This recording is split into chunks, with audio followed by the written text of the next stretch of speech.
Good morning, gentlemen. I request you all to kindly sit down and take your seats.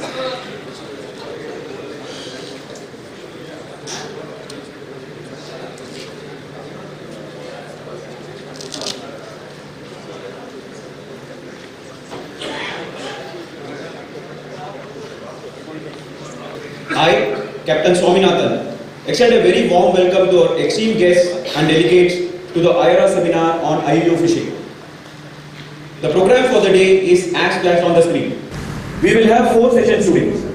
For each session, the moderator will introduce the session theme by providing an overview of the subject based on his scholarship and experience. The presentation by the subject matter expert will be for 15 minutes. The moderator will thereafter throw the house open for questions for approximately 30 minutes. During the Q&A session, the delegates asking the question is kindly requested to state his name and the organization and use the mic to enable the audience and the panel to hear the question clearly. The questions asked should be crisp, clear and to the point. In case of further clarifications, the same can be taken up with the speaker during tea or working lunch. The moderator, post completion of question answers, would sum up the session. Thereafter, the panel would be presented with mementos by Commandant Naval War College. I request all delegates to please switch off their mobiles as it not only disturbs the proceedings but also interferes with the sound system. I request all present to kindly rise upon arrival of Chief Guest, the Admiral Rajesh Dhankad, Nausena Medal, Commandant Naval War College.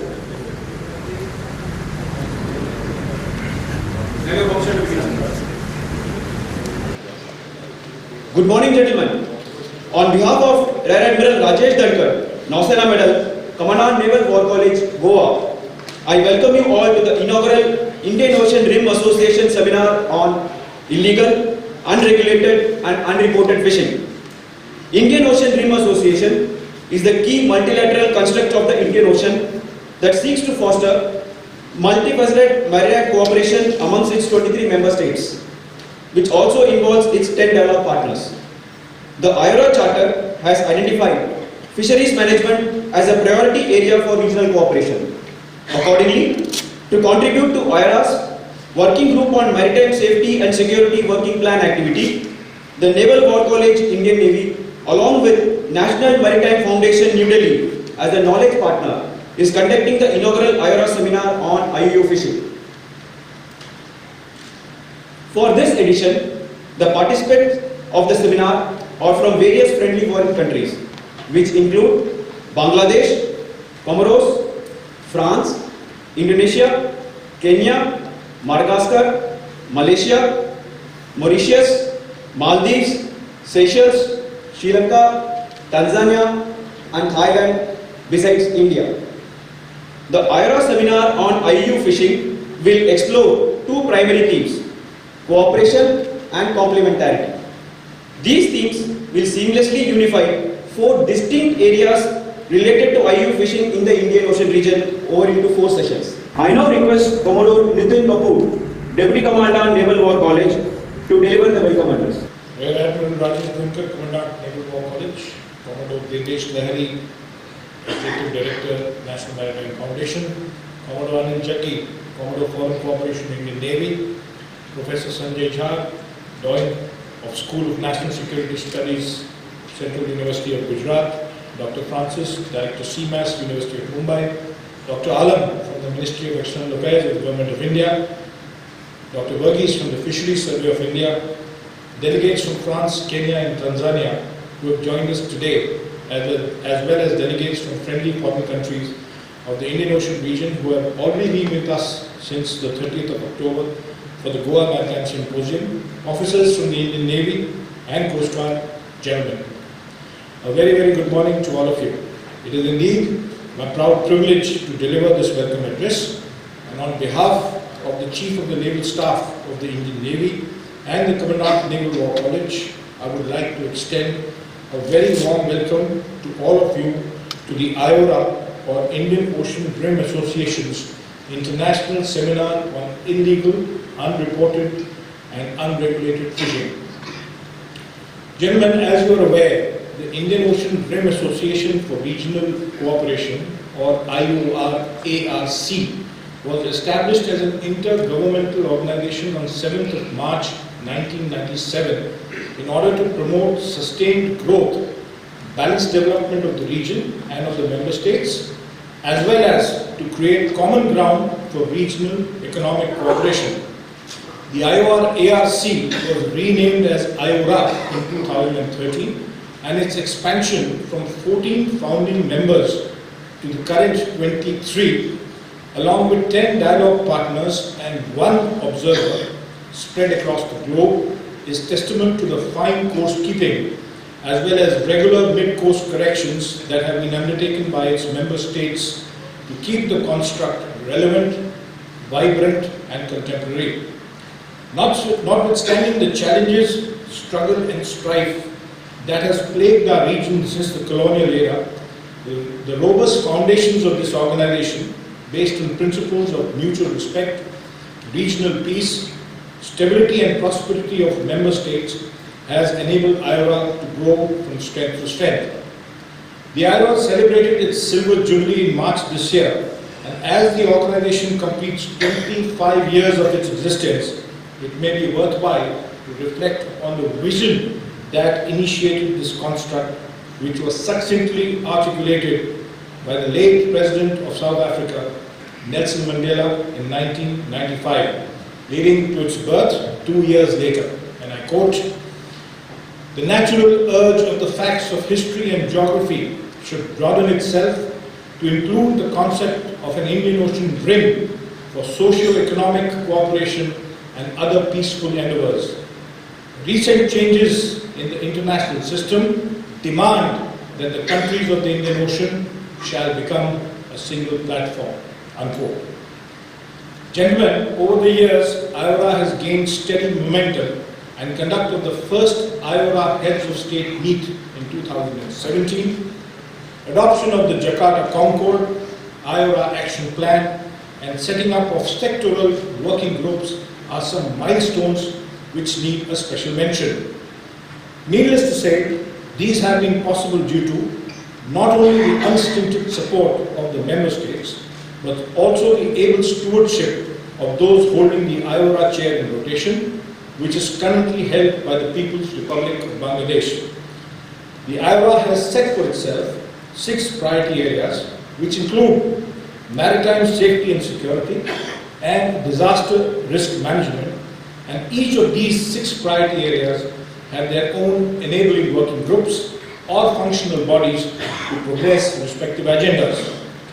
Gentlemen, the fact that the IOR has a dynamic and fragile maritime safety and security environment and has always been prone to disasters, both natural or man-made, needs no elaboration. The Indian Navy, being the lead maritime service of the Republic of India, has accordingly been closely associated with both these priority areas of the IORA through their respective working groups. The second meeting of the IORA Working Group on Maritime Security and Safety, with Sri Lanka as the coordinator country, was held in March 2021, during which a 5-year action plan was adopted for the period 2021 to 2026. Certain IORA member states have volunteered to steer various activities over these 5 years, with India volunteering to conduct a seminar on IUU fishing and 2 workshops, one on sharing of maritime information and one on submarine rescue. The seminar on IUU fishing is the first of these 3 activities which the Naval War College is organizing on behalf of the Ministry of External Affairs and Ministry of Defence of the Government of India and the Indian Navy. Gentlemen, there has not been a more crucial time in history of our region when the very sustainability and viability of fisheries as a means to life has come into question. Today, while technology has paved the way for increasing the output from fishing, the menace of IUU has at the same time threatened to disturb the fine marine ecological balance, taking the small artisanal fishing communities to the brink as they compete and engage in a near fight for survival against massive IUU fishing fleets degrading their traditional fishing grounds. The rapid proliferation of IUU fishing has exposed our seas to overexploitation, leading to depletion and in some cases of species, almost endangering this critical resource of food security, nourishment and economic sustenance in our ocean and its littorals. These critical developments underscore the importance of today's seminar on IUU, which aims to bring the nuances of this man-made disaster under the spotlight. Gentlemen, as we all know, Rome was not built in a day, and accordingly, every seminar, every symposium, every meeting serves the intent of promoting mutual understanding, cooperation, and narrowing gaps incrementally. The discussions and outcomes of today's seminar on IUU fishing will also serve this very purpose, and I am sanguine that the distillates from our meaningful interactions will lead to further synergy between the troika of policy, strategy, and operational plans to mitigate the menace of IUU. Today's seminar will see deliberations and articulation of views on contemporary themes pertaining to IUU, encompassing an overview of the magnitude of the challenge, its devastating impact on the marine ecosystem, identification of legal gaps and voids, and last but most significantly, on collaborative mitigation strategies. Our deliberations over the last 2 days in the Goa Maritime Symposium will also facilitate in a more comprehensive analysis of this burgeoning threat in our ocean. On behalf of the Government of India and the Indian Navy, I once again extend a very, very warm welcome to all the speakers, moderators, and foreign delegates from member states present with us, and I would like to place on record our sincere appreciation for the effort each has taken to be a part of today's proceedings. As I mentioned yesterday, let us strive to make the Indian Ocean region an ocean of ideas, an ocean of opportunities, and an ocean of resilience. I'm sure that the ensuing free and frank deliberations, as well as vibrant discussions, will contribute to this overarching vision. Gentlemen, I can assure you that the fresh fish that you have enjoyed over the last 3 or 4 days in Goa has been procured with the most legal means, and there is nothing IUU about it. So with that, I would like to thank you, and I would welcome you for today's proceedings.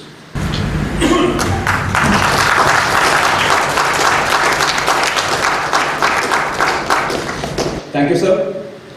May I now request the Commandant Naval War College to deliver the opening address. Distinguished delegates from friendly foreign countries, dignitaries from the Government of India, integrated headquarters, member of the Navy, headquarters Southern Naval Command, National Maritime Foundation, Gujarat University, Indian Fisheries Department, officers from the Naval High Command Course, Naval Staff Technical Management Course, and gentlemen. A very good morning. It gives me immense pleasure to welcome you to the Indian Ocean Rim Association, that is the IORA seminar on illegal, unreported and unregulated fishing. Today's IORA's event, as covered by Deputy Commandant, is being conducted by the Naval War College on behalf of the Ministry of External Affairs, Government of India. The IORA, as you all are aware, is a key multilateral construct that promotes close interaction between 23 of 25 states that share shores in the Indian Ocean. The large attendance today of like-minded professionals and architects of maritime security is testimony to the fact that IORA has indeed grown from strength to strength, abiding by its founding principle of open regionalism and inclusive dialogue with a focused agenda.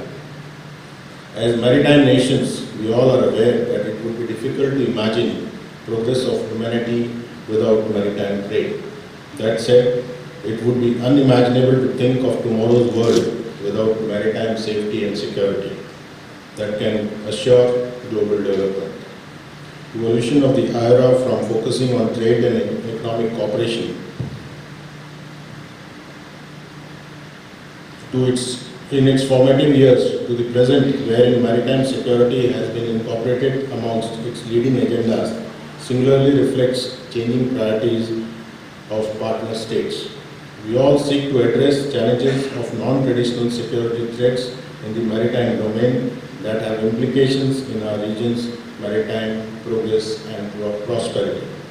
It is for this reason that maritime security is first among 6 priority areas identified by IORA. Debate and deliberation within our region on matters related to maritime safety and security through IORA has accrued significant dividends.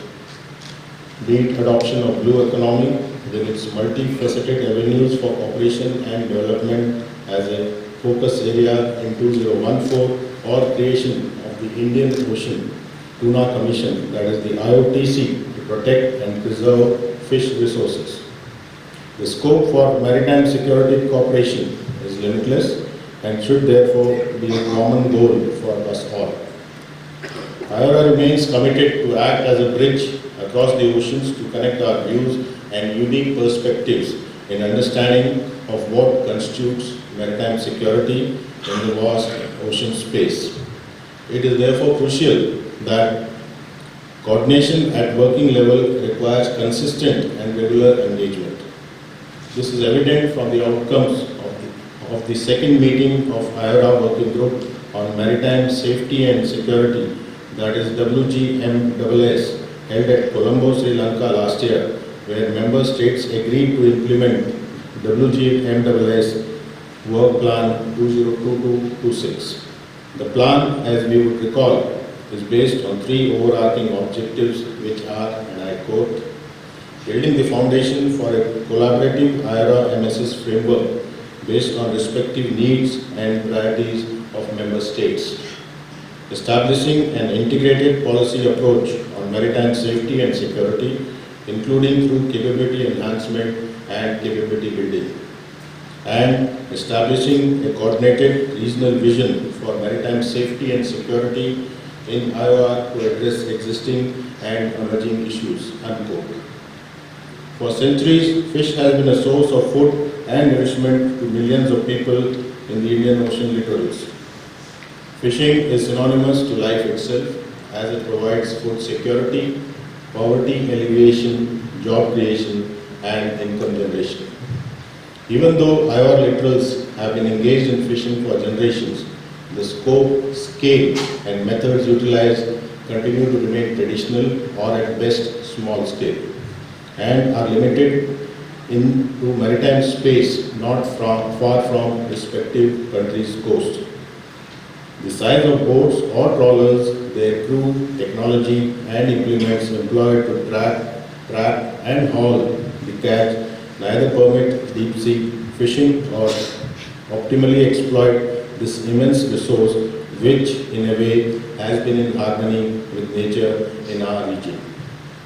On the other hand, abundant availability of high-value fish stocks in the IOR, such as bluefin tuna, abalone, certain varieties of shark, and other crustaceans and organisms, has made it very lucrative for opportunistic extra-regional states to systematically employ modern deep-sea fishing fleets to cash in on these rich resources.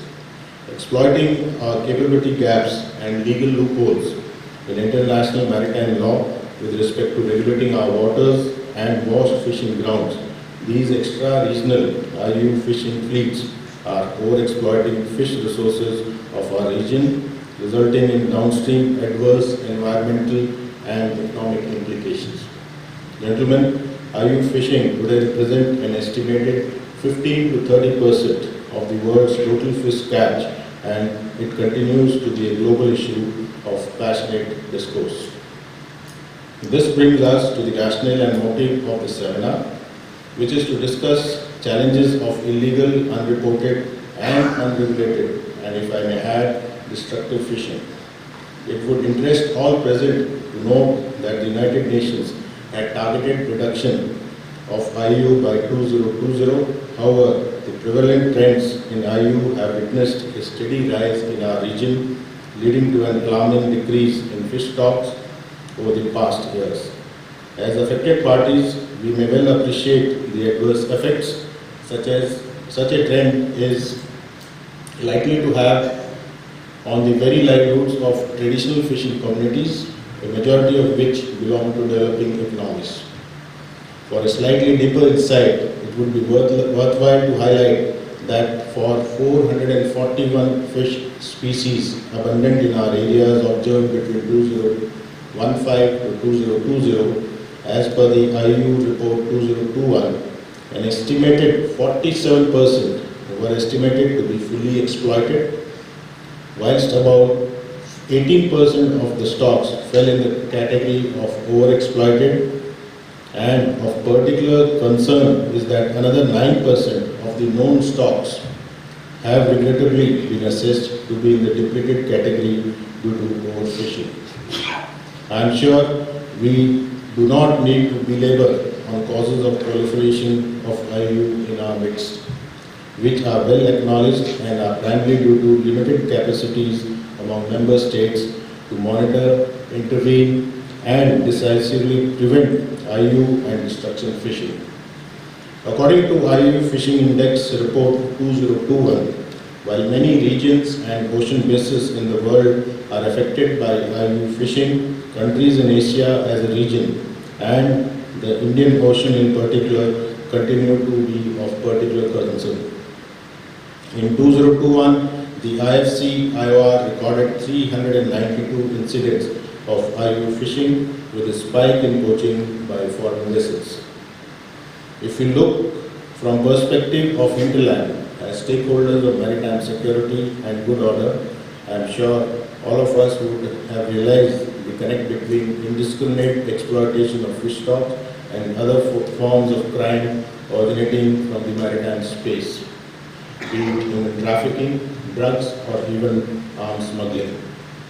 Furthermore, in combination with other factors such as depletion of oxygen and acidification of oceans due to climate change, IUU fishing has led to long-term harmful effects on the marine environment and ecological habitat.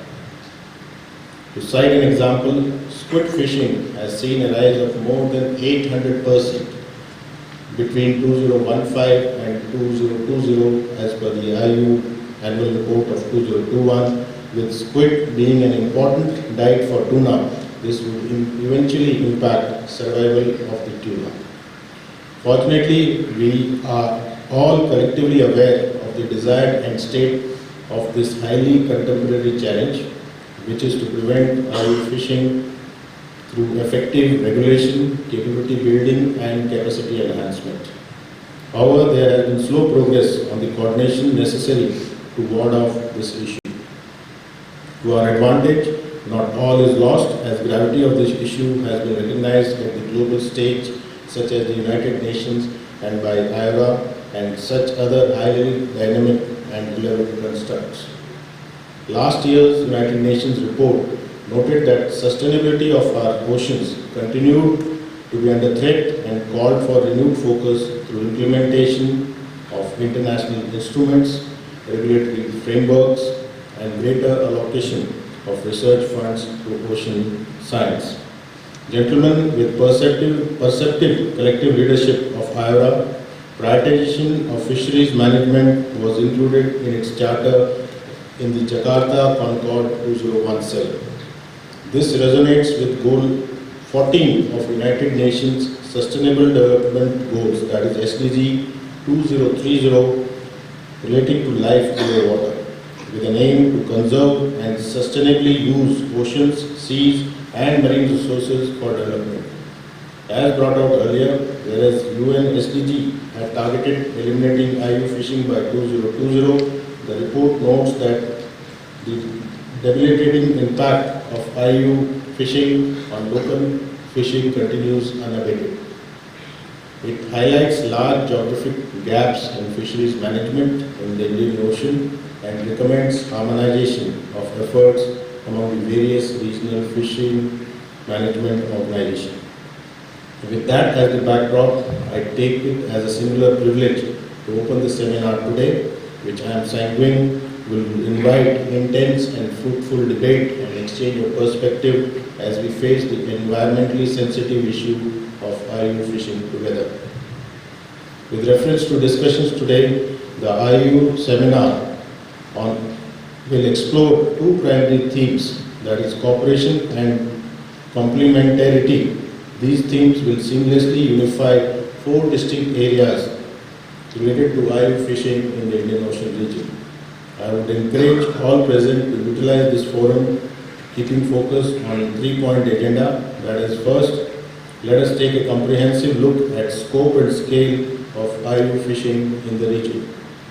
Let us identify voids and constraints in our respective domestic and external legal frameworks that relate to IUU fishing. Let us resolve and pledge to fill these voids and constraints step by step. Let us then explore available options, factoring opportunities and challenges to institute mechanisms to mitigate IUU fishing.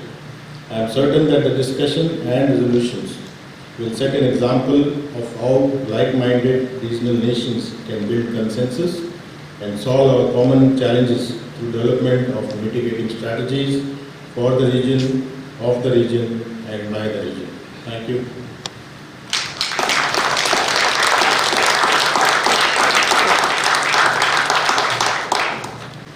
We now commence our first session. The theme for the session is Overview of IUU fishing activities in Indian Ocean region. The session would be moderated by Captain Rohit Bajpai, Director IFC IORA, Indian Navy, and the subject matter expert speaker for the session is Lieutenant Commander P. Ashok Verma from IFC IORA, India. I now request the moderator and speaker to kindly take their seats on the stage and proceed with the session. Senior officers, distinguished delegates, officers, gentlemen, a very good morning. Before I don the hat of the moderator for the session, I, on behalf of IFC IORA, would like to take this opportunity to express our sincere gratitude to the Commandant and the organizers for having invited the Centre to be part of this prominent event. It is indeed a proud privilege and an honor to be here present today. Getting on with my duties, before I begin the session, as time would be of great essence during this half-day seminar, I would like to reiterate of the format of the session for benefit of all. After the first 5 minutes of me introducing the session, we'll have 15 minutes for the speaker to deliver his talk. This would be followed by 30 minutes of question answers, and the final 10 minutes would be reserved for comments of our senior officers sitting in the front row, my closing remarks and felicitation of the speaker. With the stage set, I'll commence the inaugural session of the seminar, the theme for which is an overview of the scale and scope of illegal, unreported and unregulated or IUU fishing in the Indian Ocean region.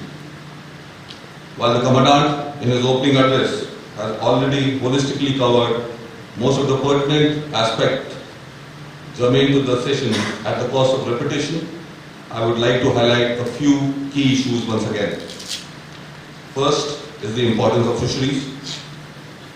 To put things into perspective, the scale of global fisheries can be gauged from the recent report of UN Food and Agriculture Organization, which states that the global production of aquatic animals was about 178 million tons in 2020, with an estimated 58 million people employed in the primary sector. This figure increases exponentially to about 600 million when the secondary sector workers and the dependents are included.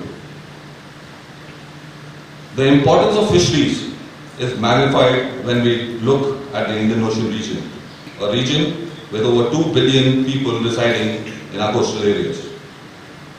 The region is bestowed with rich fisheries resources, which constitute about 15% of the global marine capture harvest. Suffice to say, this is not only critical for the food security of a burgeoning population, but also vital for the economic security of our coastal communities. This aspect evidently came out during one of our interactions with the international liaison officers posted at the center. To provide some relevant statistics, the fisheries sector is the second largest contributor to the GDP of Maldives. In Sri Lanka, the sector provides livelihood to over 1 million fishermen and their families and supports more than 18 million in the country directly and indirectly. This facet therefore necessitates proper management of marine resources not only in the exclusive economic zones of coastal nations but also in the areas beyond national jurisdiction or APNJs. This very sustainability is however increasingly being threatened by IUU fishing. The second aspect is related to the large expanses of maritime areas under jurisdiction of coastal states, which needs to be monitored constantly to successfully detect, deter and counter IUU fishing, and which presents its own unique challenges. This challenge assumes an additional degree of complexity when it comes to APNJs, where international frameworks through regional fisheries management organizations come into play. Although mostly such frameworks are exhaustive in nature, the challenges of enforcing them over large areas may degrade their efficacy. To provide perspective again, as I speak, there are over 500 fishing vessels present in the high seas of the IORA. Interestingly, the total number of vessels authorized by the RFMOs in the region is only about 116. Lastly, while IUU fishing is most often discussed in terms of economic, regulatory, environment and food security challenges, it is also a non-traditional security threat which affects maritime security both directly and indirectly. For instance, the IUU fishing by distant water fleets of extra-regional countries was often cited by researchers as one of the causative factors for the scourge of piracy in the Gulf of Aden. The factors that I just mentioned serve to underscore the importance of the maritime domain awareness to detect and counter IUU fishing. The large areas of interest in the region, coupled with the technical limitations of available MDA solutions, necessitates collaboration amongst regional stakeholders. An example of such a collaborative endeavor is the IORA, where the IUU fishing cluster monitors, records and analyzes reported incidents of IUU fishing in the region. The characteristic trait of our data is that it is collected from or by our international liaison officers and linkages, which passes through a collective sense-making process. This ensures the presence of high-fidelity data with minimal biases and high degree of trust. Drawing from this database generated by the center, I would now request Lieutenant Commander Ashok, who happens to be the operations officer at the center, to take the podium and present an overview and also the center's analysis on the theme of the session, IUU fishing in the Indian Ocean region. A very good morning to the August gathering. Continuing from where the moderator left and in consonance with the theme of the session today, my endeavor through this presentation is to provide an overview of the illegal, unreported and unregulated or IUU fishing in the Indian Ocean region. To cover the session topic, I would start by providing a brief introduction on IUU fishing, the existing regional frameworks in IORA, followed by the IUU fishing trends observed by IFC IORA, and finally a few salients for analysis conducted at the center. As the concept note of the seminar also brings out, the phrases illegal, unreported and unregulated fishing has a specific connotation that corresponds to its each constituent term.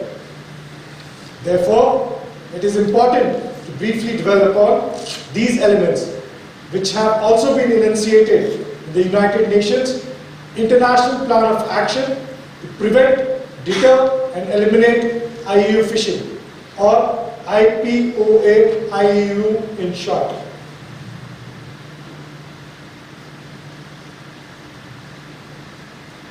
definition of illegal fishing from IPOA, IUU has been reproduced on the screen.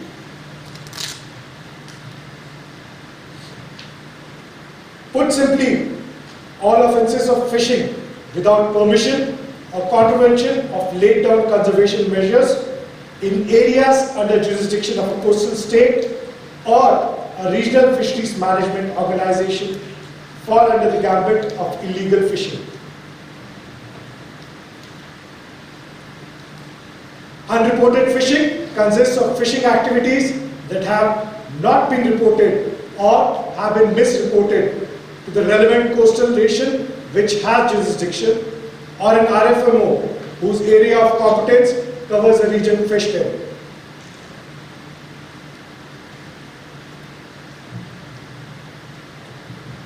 To simplify this definition, unregulated fishing refers to all types of fishing which is carried out in areas neither managed by any RFMO or under the jurisdiction of any coastal state. Fishing activities carried out by parties not part of a RFMO in areas of high seas under the competence of an RFMO also fall under the category of unregulated fishing. Having glanced at the definitions of the constituent terms, I would now briefly touch upon some of the existing frameworks that deal with IUU fishing in the Indian Ocean region. During 2021, as also this year, the Centre monitored various bans on fishing activities imposed by coastal states of IORA, aimed at protecting species from uncontrolled exploitation. These seasonal bans range from targeting specific or all types of fish species in the region to non-fish species which are in danger of being caught as a bycatch.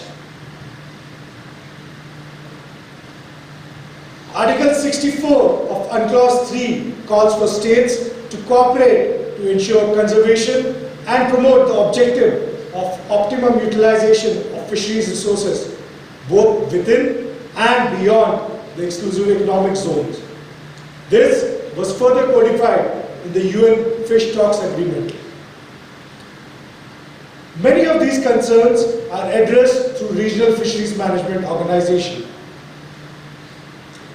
which are formed by countries with fishing interests in a given geographical area. These usually consist of both coastal states and distant water fishing nations. The charter of these RFMOs may range from an advisory role to one with management powers. Some RFMOs manage only the highly migratory species in their area of competence. The Indian Ocean Tuna Commission, which the Commandant alluded to, is one such important RFMO in the region. While other RFMOs are formed to cover a specific geographical area and may either manage few specific types of species or all species in their area of competence. The Southern Indian Ocean Fisheries Agreement, or COFA, is one such RFMO of this type relevant to our region. The area of competence of Indian Ocean Tuna Commission is depicted on the left side and of COFA on the right. It is pertinent to note that IOTC Charter covers only tuna or similar highly migratory species, while COFA Charter covers all non-tuna or highly migratory species. However, when we compare the areas of competencies of both IOTC and COFA, we do observe significant portions of areas beyond national jurisdiction, or ABNJ, in the Indian Ocean region in which only tuna or other similar highly migratory species are managed. The challenges posed by these legal gaps are planned to be covered as part of the session 3 of the seminar.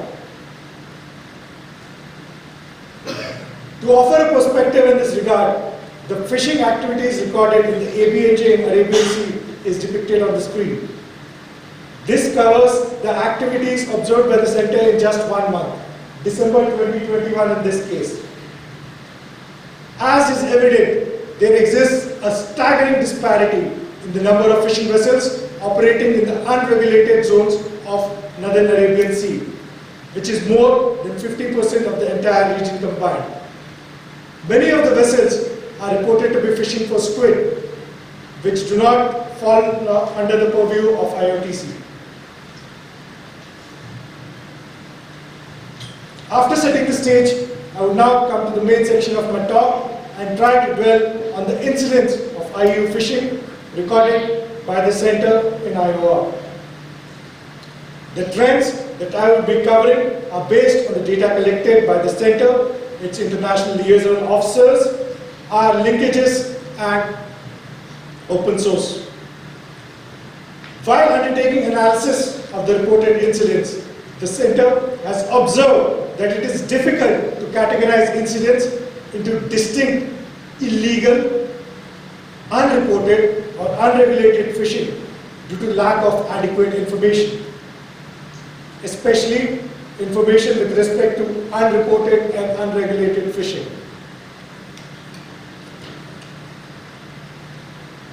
Therefore, to avoid inaccurate representation of data, the represented incidents have been categorized as IUU fishing local and IUU fishing poaching, depending on whether the flag of the fishing vessels was the same or different as the enforcement agency or country. In the year 2020, the center monitored 379 reported incidents of IUU fishing. The red dots depict incidents of piracy. Correction, the red dots depict incidents of poaching by foreign flag vessels, and blue dots depict the incidents of illegal fishing by local vessels. In 2021, the center monitored 392 reported incidents of IUU fishing. 63% of these recorded incidents were those of local IUU fishing. A majority of these incidents were related to license violation by local and foreign fishermen, illegal fishing techniques, and usage of banned fishing equipment. 66% of the reported poaching incidents were monitored in the waters of Southeast Asia, especially Indonesia and Malaysia. This may be attributable to enhanced enforcement efforts.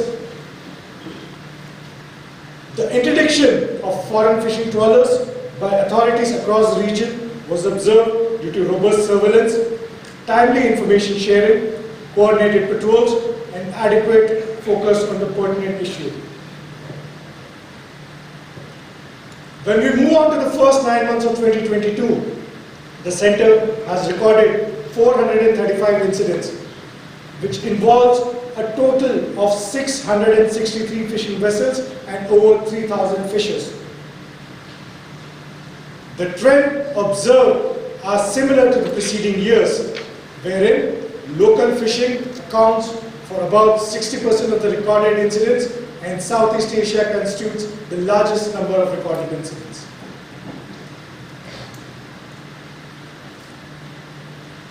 For sake of comparison, I would now briefly highlight salients observed in the sub-regions of IORA.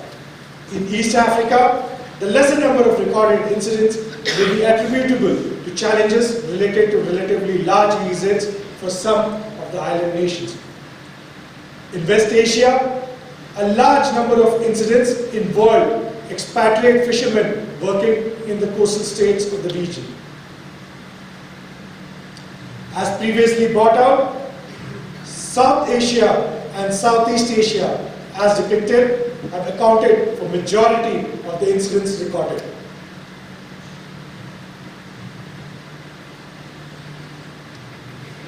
The trends of IUU fishing incidents since 2020 are now indicated. What bears consideration is that due to the inherent nature of enforcement operations, the majority of the recorded incidents involve fishing vessels violating laws in close proximity to the coast. meaningful analysis of the unregulated and unreported aspects of IUU fishing, including human exploitation on board fishing vessels, remains a challenge. It is also pertinent to note that the absence of docks or incidents in a particular region does not signify absence of IUU fishing, but rather the unavailability of data or information with respect to the region. Also, the high concentration of incidents in a particular area may in certain cases be a result of proactive enforcement efforts by coastal states. With the caveats that I just mentioned, I would briefly touch upon the Centre's assessment with respect to IUU fishing in the Indian Ocean region. There exist inadequacies in our collective enforcement capabilities to suitably deter, detect, and counter IUU fishing in the region. Limitations in monitoring, control, and surveillance mechanisms, and challenges with respect to near real-time information sharing does give an opportunity for vessels to engage in IUU fishing, including at-sea transshipment onto reefer vessels. Capacity constraints vis-à-vis the geographical expanse of the areas under maritime jurisdiction present regulatory, legislative, and law enforcement challenges. The traditional freedom of high seas, when coupled with gaps in jurisdiction and inadequate focus on ABNJ, open up large swathes of our sea areas to IUU fishing.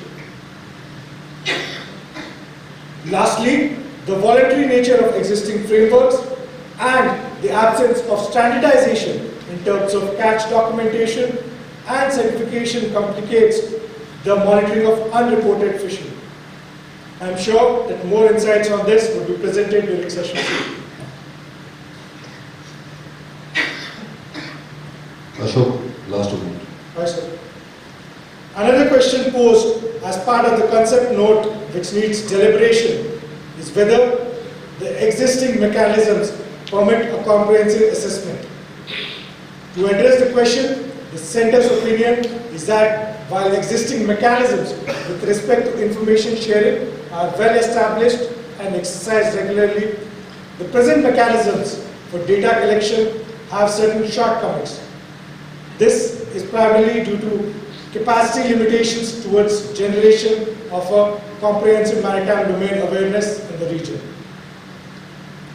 Considering that only a small number of vessels out of the total vessels plying in the ocean may be involved in IUU fishing, MDA becomes critical.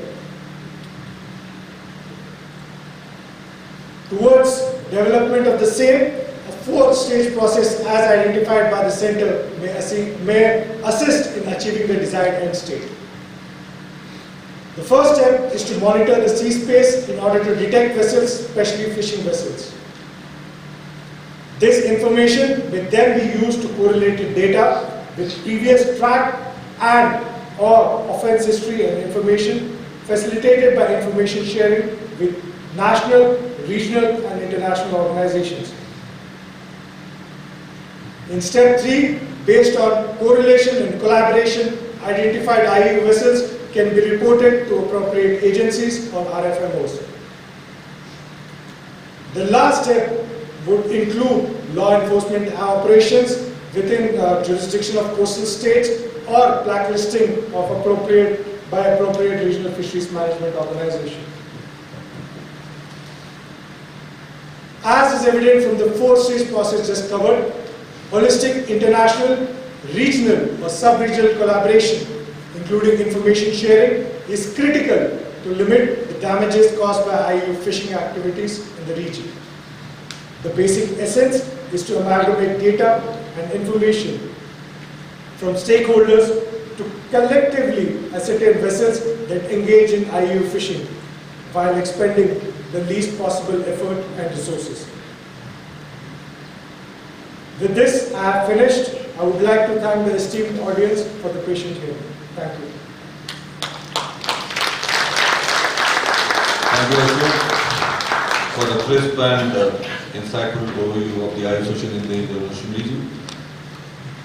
Till the speaker catches his breath, I'll like to open the session for question answers, but before some ground rules. First, we would invite questions from our distinguished delegates, and thereafter we'll open the house for Indian officers seated behind. I request the concerned individual to identify himself, a name and the institutional affiliation would do, and also request to keep the question short because we would like to take as many questions as possible during this half an hour. Lastly, for better management, the questions will be grouped in sets of 2 to 3 before I invite the subject matter expert to offer his comments. Thank you. The house is now open for questions. And we would also like for valuable views of our international participants if they have any on the theme of the session. Thank you. Police from the Mauritius Coast Guard. So it was a very interesting presentation, and I would like to mention or just shoot something for the audience is that we are having a MDA system, okay, which should be complementary to law enforcement operations at sea with regards to IUU fishing in the region. But also when we do law enforcement at sea with regards to IUU fishing, we have to reconcile evidence. But so far we have not been able to, the code of law does not accept whatever documents are produced in the fusion centers as document admissible in court to be able to prosecute any offenders. What is your opinion about it, and how can we go about it for future conclusive MDA and law enforcement operations? Thank you. Any other views from international delegates?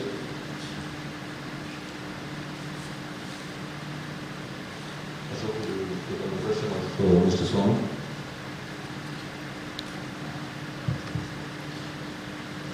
Thank you very much, sir, for the question.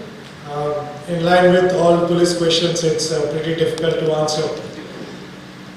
So, if I can summarize your question correctly, it deals with the challenges of admissibility of technical sources of evidence in local courts. So that is an issue that can only be overcome with time. If I give you an example of India, there was a time when all of us had to carry hard copies of everything. Now, as and when technology proliferates and governments pass the relevant act, such as the Information Technology Act in case of India, the digital copies, certain digital copies have become lawfully acceptable. So that, I believe, answers one part of your question. Now, second part of your question is with respect to the fusion center reports being admissible. I do not foresee it being possible because it is not intended. Our reports are intended to convey information to a wide spectrum of audience, which ranges from policymakers, practitioners to researchers. However, should any such case arise, the information will be passed separately and not via our usual reports. And in that cases, we would obviously consult the Mauritius ILO who is present at our center and also appropriate experts in the Indian Navy and otherwise to ensure the proper chain of handling so that the evidence is admissible in your courts. Hope that answers the questions. Thank you. My name is Kamal Lazarus Wafula. I'm the Defense Advisor of Kenya in New Delhi. foremost, I want to thank you so much for the very detailed presentation. I noticed that the figures posted, especially from East African region, spanning from 2020, quite low. In 2020 we had about 19 reported incidents. 2021 we had about 27. And between January to September this year, we have about 29 incidents recorded. From the map, it appeared like these were very low figures. I want to believe that the figures, the actual figures on the ground could be substantially higher than these. I don't have any evidence to prove that, but my suspicion or my expectation is that these figures are kept low because of the challenges in capacity challenges in the area of monitoring and surveillance, and also the area towards the western region of the Indian Ocean is not does not have a lot of authorities that monitor those areas. Now, my question is, what do you think from the IFC point of view that should be done? Because I know that coming from Kenya, having operated in this region, I know that there are so many players within the same region that are doing IUU fishing. But for many ships or for many coastal authorities that are operating within that area, some of them are reporting yes to their local authorities, but because of either compatibility problems, like the radar stations that are within our East African region, I'm not so sure whether they are compatible with the systems that you have at IFC and whether you are getting sufficient feedback from our partners in our region, and whether the communication platforms that exist also support effective dialogue or immediate reporting, because when these figures come up, I think they are going to inform or they're going to shape the policies that we recommend. So when the figures are kept low, I'm very sure that even the policymakers might go into a comfort zone to believe that the problem is less. So my concern is, what should we do to make sure that the systems are compatible? And do you believe that these figures are actually low, or do you think that they are higher? Those are my concerns. Thank you so much. Thank you, sir, for the kind comment and the question. Now, you asked me whether the figures are wrong. I would say that the figures aren't wrong. So, when we look at collaboration and information sharing, the things that, as you rightly highlighted, there are a multitude of factors which come into play. There are two things which you mentioned. One is compatibility of systems and second is information.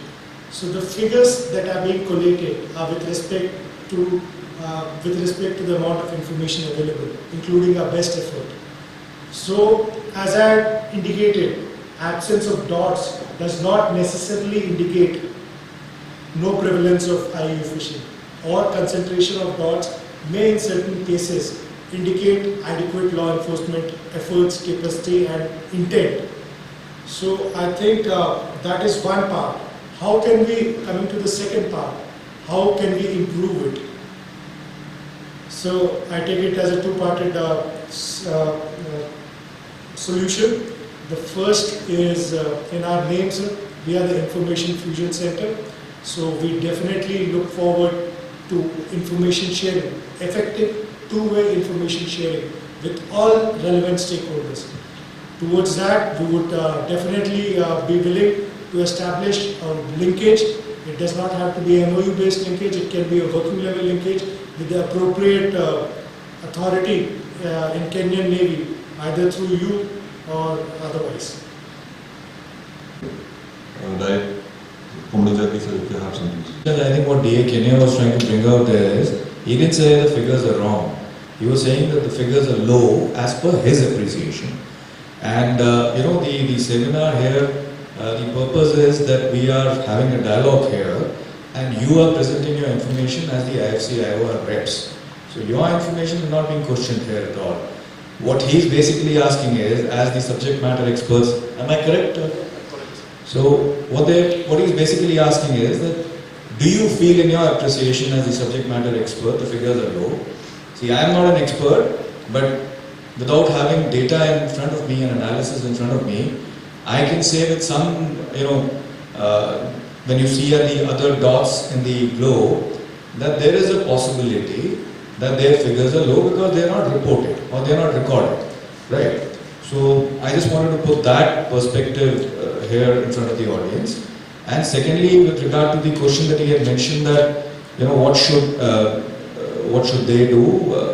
And I think that is beyond the purview of IFCOR, but I think you rightly highlighted if the agencies, the government organizations share more data with you, you will have more dots to show. So I think the purpose of having so many representatives, there are many representatives from the African countries as well. So the point to be taken home is there is a need for sharing information between various countries, and then these dots will increase. And of course, we are part of these, members of the IORA, and we are willing to receive information and give information. And that's what I wanted to bring out. Tony from Indonesian Navy. My appointment is head of Civil Center, Naval IUC, Indonesia headquarters. My question or my query is, I would like to ask confirmation about your presentation.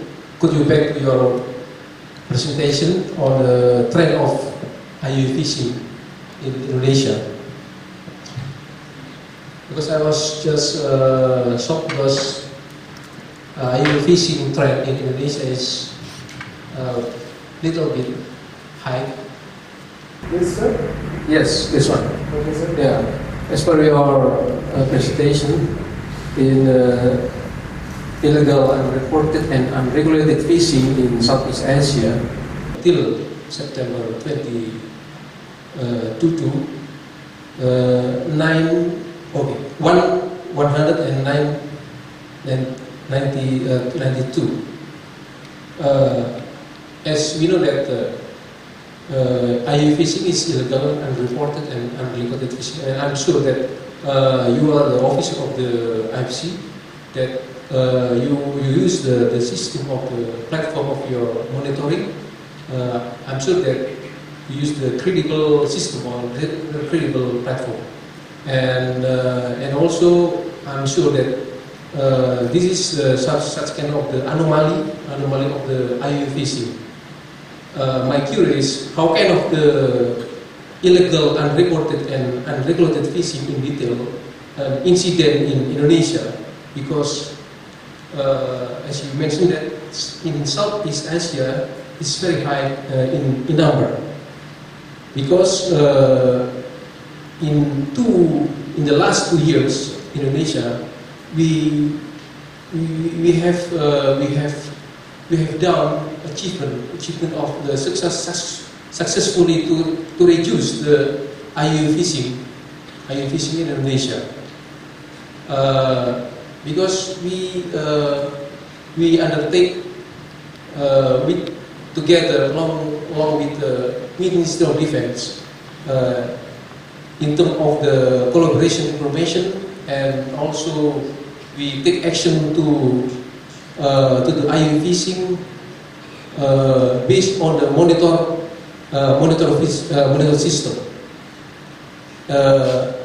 We have VMS system operated by Ministry of Fishery. VMS is namely vessel monitoring system, that they can detect every detail fishing vessel in Indonesia, whether foreign fishing vessel or local fishing vessel. Once he detects the fishing vessel, it will show the agent of the vessel, fishing vessel, the name of the fishing vessel, the number crew of the fishing vessel, and the regulation and etc. I mean that no fishing vessel operating in Indonesia, no monitor and no detected by fishing VMS operated by Ministry of Fishery in Indonesia. So I just want to ask confirmation how you detect or how you mention that IUU fishing in Indonesia, especially in Southeast Asia, you say that there was 192 in number. Thank you. With that being said, sir, I think my previous reply was misconstrued. It is what I said was the data is not wrong. It is the best that we have.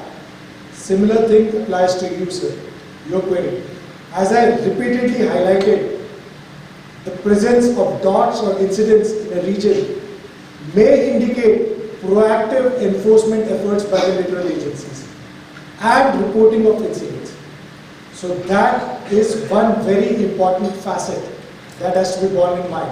So the presence of the dots is not a negative thing, and the absence of the dots cannot be construed as positive things. So that is one important facet which I normally stress 100 times. The gentleman sitting next to you is the lead of our IUU cluster at IFC IORA. So that is one such facet that has to be borne in mind always and every time. Now, all the information that I have presented, all the data that I have said, I have always said that the information recorded by the center. I do understand that there are challenges with respect to data, as the earlier delegate had pointed out. Then also there are challenges with respect to information acquisition and processing, which you rightly brought out. So that is one of the reasons why we are here today, as to how we can better improve. Coming specifically as to how we discern incidents. There are reporting Indonesian Navy, statements of Indonesian Navy. Second, IFC Singapore is a very close linkage. And although we do not currently have an ILO from Indonesia in IFC IORA, but there is an ILO from Indonesia in IFC Singapore. The exchange of products, the correlation of information happens on a daily basis at least. So those are some of the ways in which we ensure that we can, as the director mentioned, high fidelity data to the extent feasible.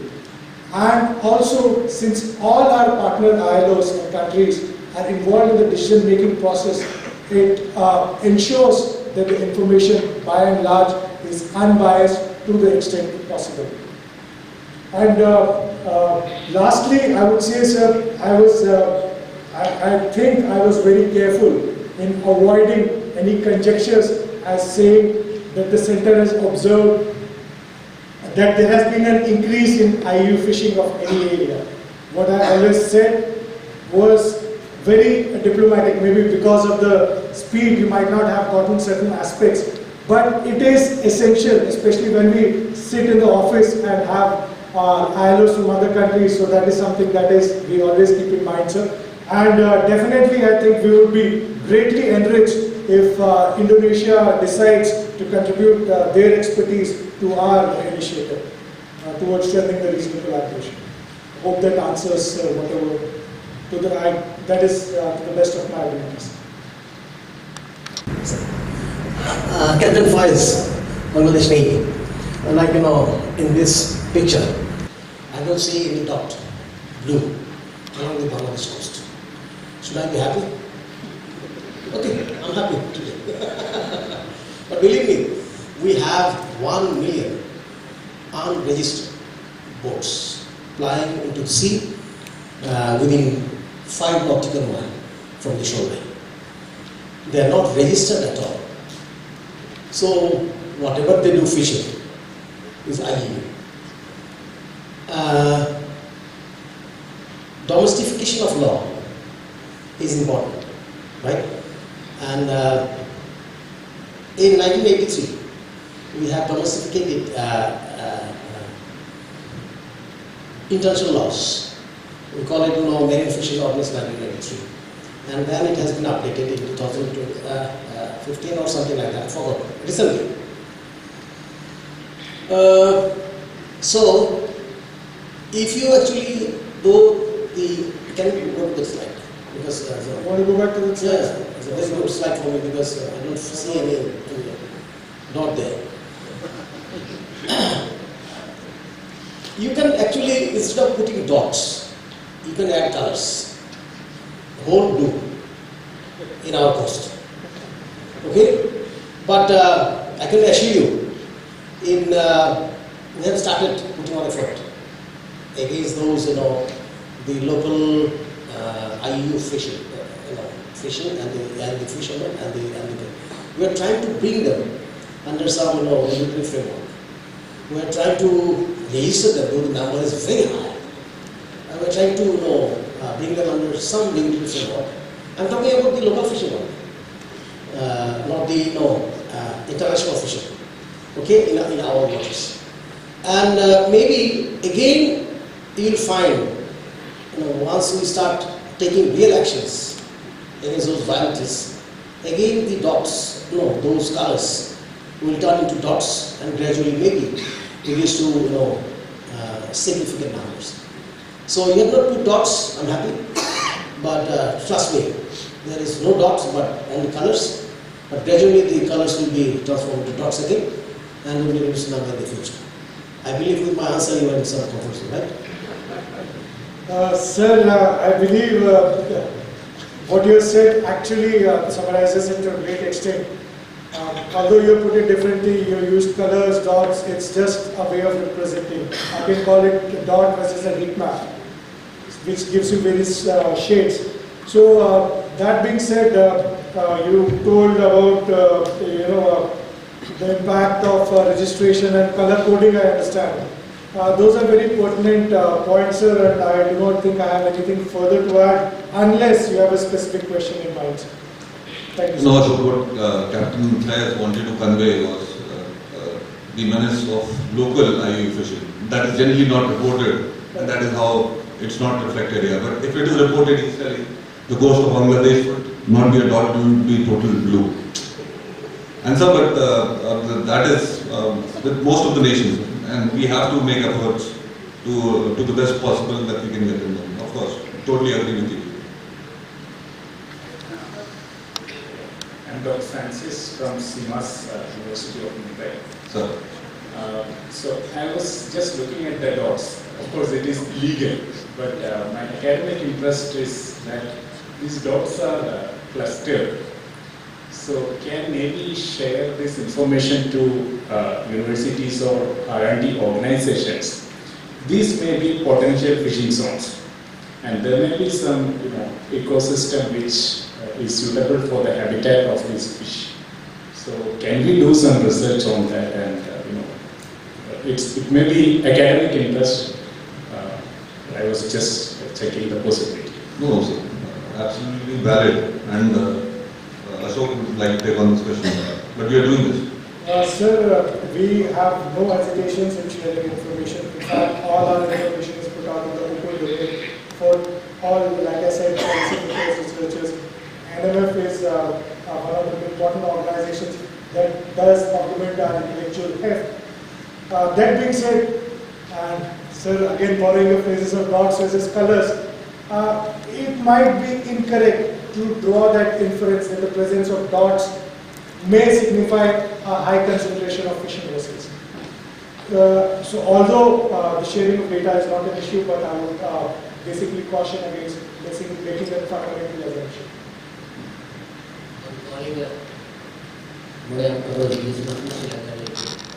What I understood of this is the data we are getting is not, that is, there are gaps in that, it's not 100% correct. One of these statements it is true.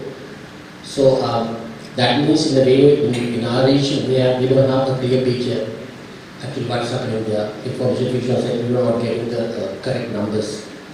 So that ultimately what happens, the initiatives all of actions, that everything depends on the data you get. So have you taken initiatives, do you have the recommendations to make these data correct? Sir, sorry sir, could you repeat the last part? We are Do you have any sort of recommendations or else any sort of initiative that you have taken to get the correct data? Do you have any plan to encourage the states to give you? Is there a plan like that? Is there a way of improving the information correct? Thank you very much, sir. I'm sure that the challenges have been adequately highlighted and I will not dwell on that. Now moving on to your specific question as to what we have done. If I may say so, sir, in our own small way, it started from 22nd December 2018 when IFC IOR was inaugurated. At least for this chapter, there have been activities before including IORA. And then, particular example, we started virtually. We built up. We started hosting liaison officers, including the liaison officer for Sri Lanka. So that is where the fidelity of data gets improved, the data collection. So, as I say, sir, if I may summarize, the system currently at the center is a fusion of minds. It's easier for me to talk to you. However, what we would like, the desired end state is fusion of systems across national borders. But that has its own set of challenges. So what you refer to can only be achieved if there are systems across different regions, they are compatible and willing to talk with each other. And also, most importantly, there is an intent to carry out the enforcement operations as the delegate from Kenya had indicated. So all this coupled, I think they are still a long way down the road. Notwithstanding that, a start has been made and we are building on it. Hope that answers your question. So just to build on that, Comrade Silva, basically it's a constant endeavor of ours to improve the data. And we have been improving with time. And there are technical challenges. And we are trying to overcome them by whatever best technology that is available. And there are steps to enhance and enrich this data. The primary problem is identification and detection of these vessels, especially if they are dark and not transmitting, then it's very difficult to identify them. And yes, we are going to space-based technology. Some are commercially available, some are in the stages of development. And yes, as you said, rightly said, and Colonel Bafula also told, the data is what we have recorded. But definitely there is much more that we have to record, or we should record, to have more richness of this data.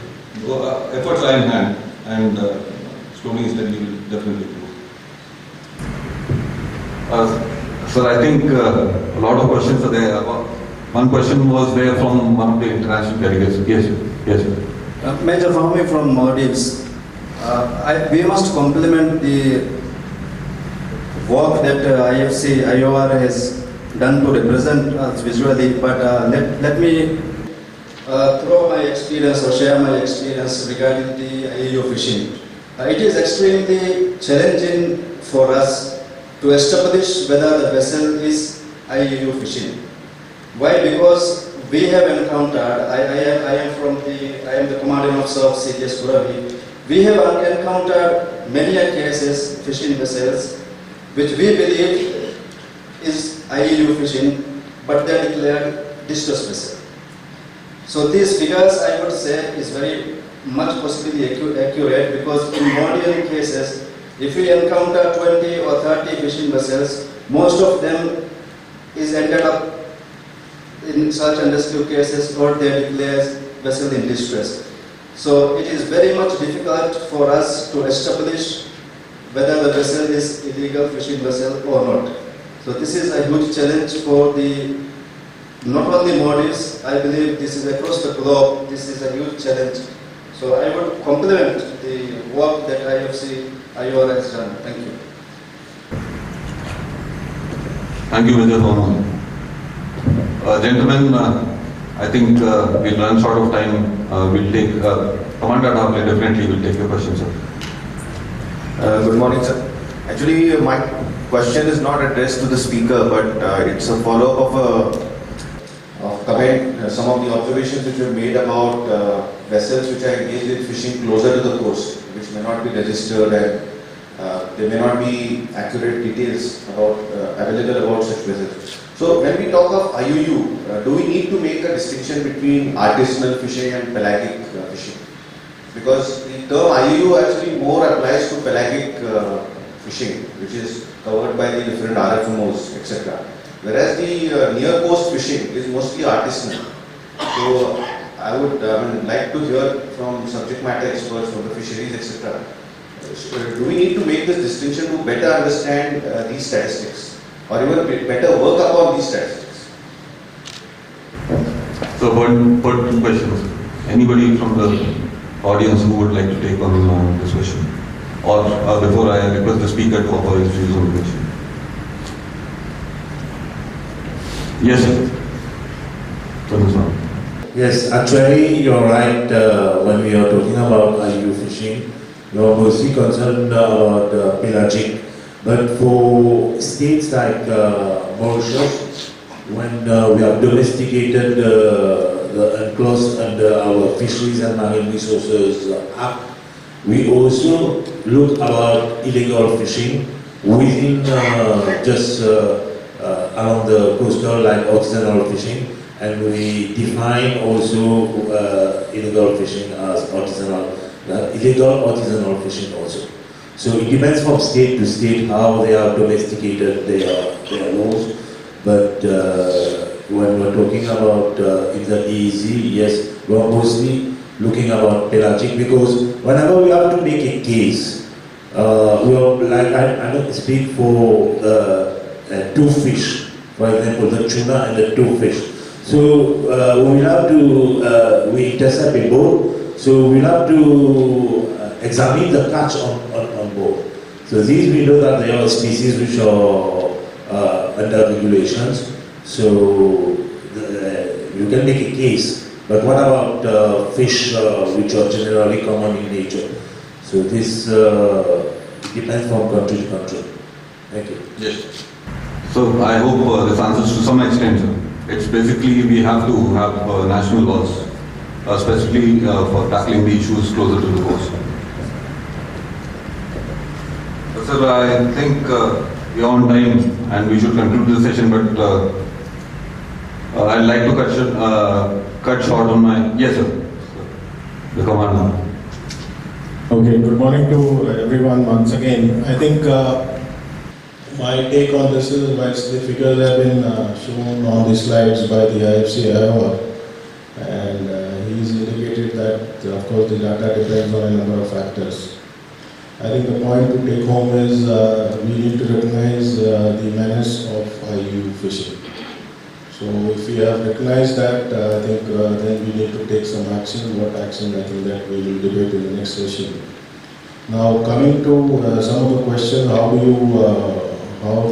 you monitor and regulate? Of course that depends on the monitoring mechanism. The AIS, automatic identification system, I'm sure all of us are aware about, is mandatory for I think 300 GRD and above. After the 2611, specifically in case of India, the NSCMS had made it mandatory for all vessels more than 20 meters to have the vessel monitoring system, VMS. So the difference between AIS and VMS, I think I will not explain it. I'm sure all of you are aware. The challenge lies in monitoring, having ships or vessels from the Coast Guard or the Marine Force, carrying out surveillance. And once you detect the vessel, and then you need to check the paperwork, and then of course you need to report. So that is where the challenge lies. Whilst we have, in India, we have made it mandatory for vessels more than 20 meters to have VMS. The challenge, of course, is fishing boats which are less than 20 meters. So in that case, the Indian Navy has taken some initiatives. I'm sure that it can be discussed subsequently. But the main issue is you need to have your domestic laws, and then you need to have the capacity to implement the laws. And I think that is the point we need to take home from this part. That is my view on this. Thank you. Thank you so much, sir. Ashok, you might like to have a seat. With this, we'd like to conclude the question and answer session. I'm sure there were a lot of hands raised behind, but definitely we can discuss over tea when we are outside. And we'll be happy to answer all the questions. And we are here and we only proceed tomorrow to our home port. There is indeed very little for me to conclude because most of the points have already been discussed. Firstly in the presentation, the exhaustive one that we had, and followed by the question and answer sessions. So a few points emerging from the discussions that I think can be the takeaways from this session. I'll just like to reflect on those. First, to address Colonel Wafula's and Captain Tony's and to extend Commodore Silva's comments. The point is regarding the gaps in assessment of the exact scope of IUU fishing. And we totally agree, so we are on the same page with you. It's very difficult, but we are making slow progresses so that we can have more fidelity in our data. What the speaker covered, or the trends that he told, was only the reported incidents. I'd like to reiterate. And there is much more, in my opinion, that is happening out at sea that we are not able to record and thereafter reproduce in our documents. Then a pertinent point that came out was regarding a comprehensive MDA system, the Maritime Domain Awareness System, in which we should be able to share information with our relevant stakeholders and a real-time information sharing so that we can take any action on that. Yes, again, that is a collaborative effort. We have to make steps in that direction. That is the right direction in my belief. If we have to curb this, not only this menace, but the maritime security, all the issues under the umbrella as such. And IUU fishing would be just one part of it. This task is extremely difficult because it is very resource intensive if we have to put our resources on the ground and try to do so. We have to look for technology to help us out in identifying this in a region of interest. As Commander Thable had brought out, it is definitely very difficult to categorize incidents when into illegal, unreported or unregulated, and take appropriate actions based on the categorization. It is difficult, and that is what we have acknowledged at the center. So we generally identify the incidents as poaching and in our own waters. Finally, with respect to the domestic laws and global regulations and information sharing, especially global regulations, most mechanisms are voluntary, and there exist gaps which need to be plugged to ensure long sustainability of our fish stocks. So I'll cut short my concluding remarks. I thought it will be apt for me to at least cover the important takeaways that we may have from this session. Gentlemen, before I close the session, what remains for me is to thank the speaker for the excellent presentation that he had given, and more so how gracefully he had taken on the questions and come up with pertinent answers. Thank you so much, and again I'll like to request the audience to join me in extending our appreciation to Lieutenant Commander P. Ashok. Thank you.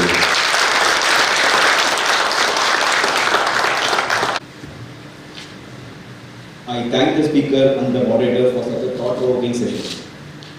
May I now request Commandant Naval War College to kindly come up on stage and present mementos to the speaker and moderator for the session. Commander P. Ashok.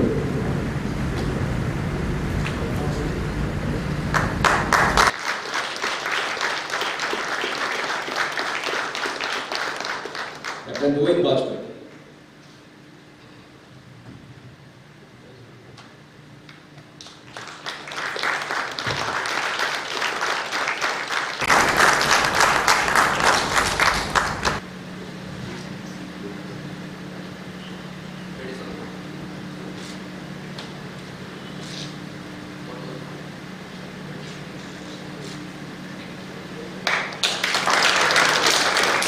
you, sir.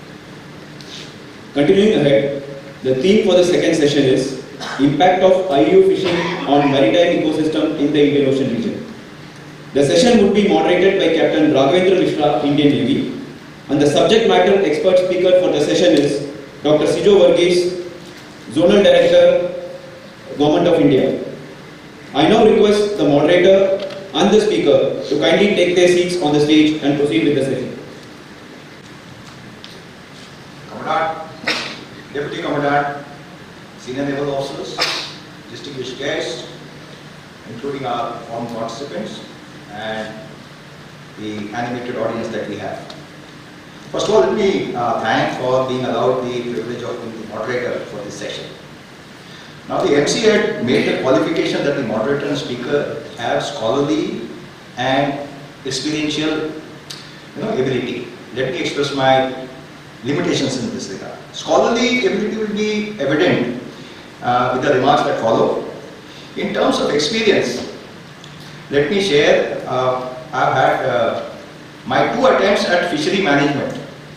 That is, managing the aquarium at National Defence Academy resulted in extreme corporal punishment, and second led to mass death when I tried as a young officer. Now, as far as scholarly pursuit is concerned, I have enjoyed reading about fishery, and especially the satire from P.G. Wodehouse, and that is where my experience comes.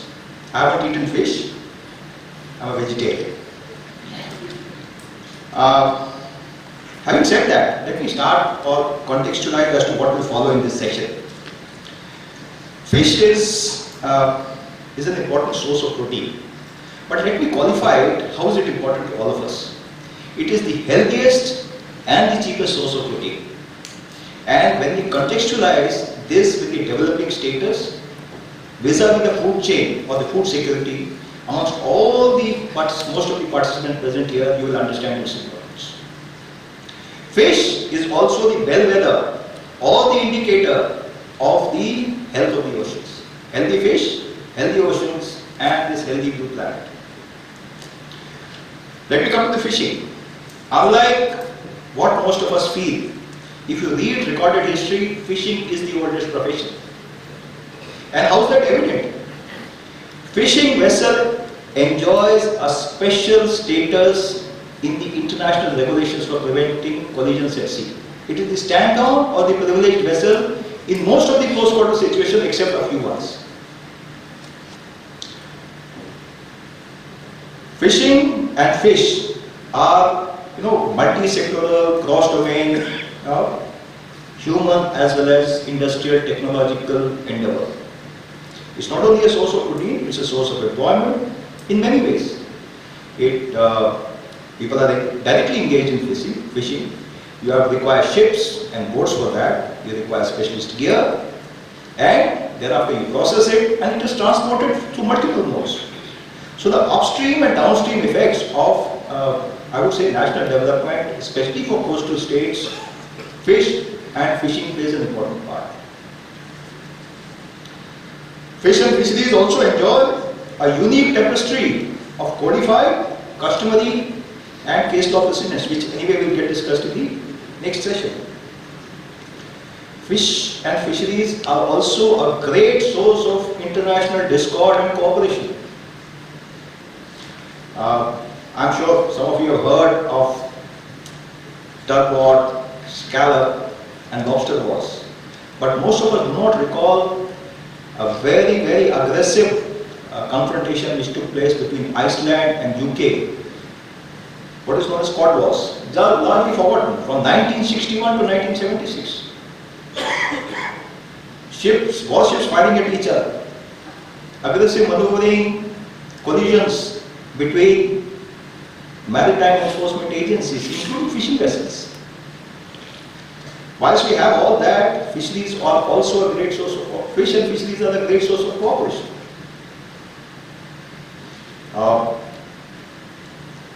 I am sure some of you can go back and read about Jan Mayen Island case. Coastal state has sole access to fisheries up to the limits of EEZ. but read it as to how it has been divided and how it has been managed to allow historic and traditional rights to be preserved of fishermen from two different countries which have been practiced over the course of history. At the height of South China Sea dispute, during that period of between 2012 to 2016, Taiwan and Japan concluded a fish sharing agreement. So there is much that lies, it is fish and fisheries are related to human, world, health, every sector of human endeavor that you take, they are related to it. Now, to talk more about fishing, its effect on natural environment, especially in the context of IUU, we have Dr. Shijo Verghese, who is the Zonal Director, Fisheries Service of India from Cochin Division, and he's representing the Government of India. Unlike me, he is enabled both from scholarly as well as the experience point of view. He has done specialist education, he's done scholarly as well as field research, and since he comes from God's own country, and if you look at the bountiful black hair and the unblemished complexion, I think he has sampled fish as well. Without further ado, may I request Dr. Shijo Verghese to make his remarks. You have 15 minutes, sir.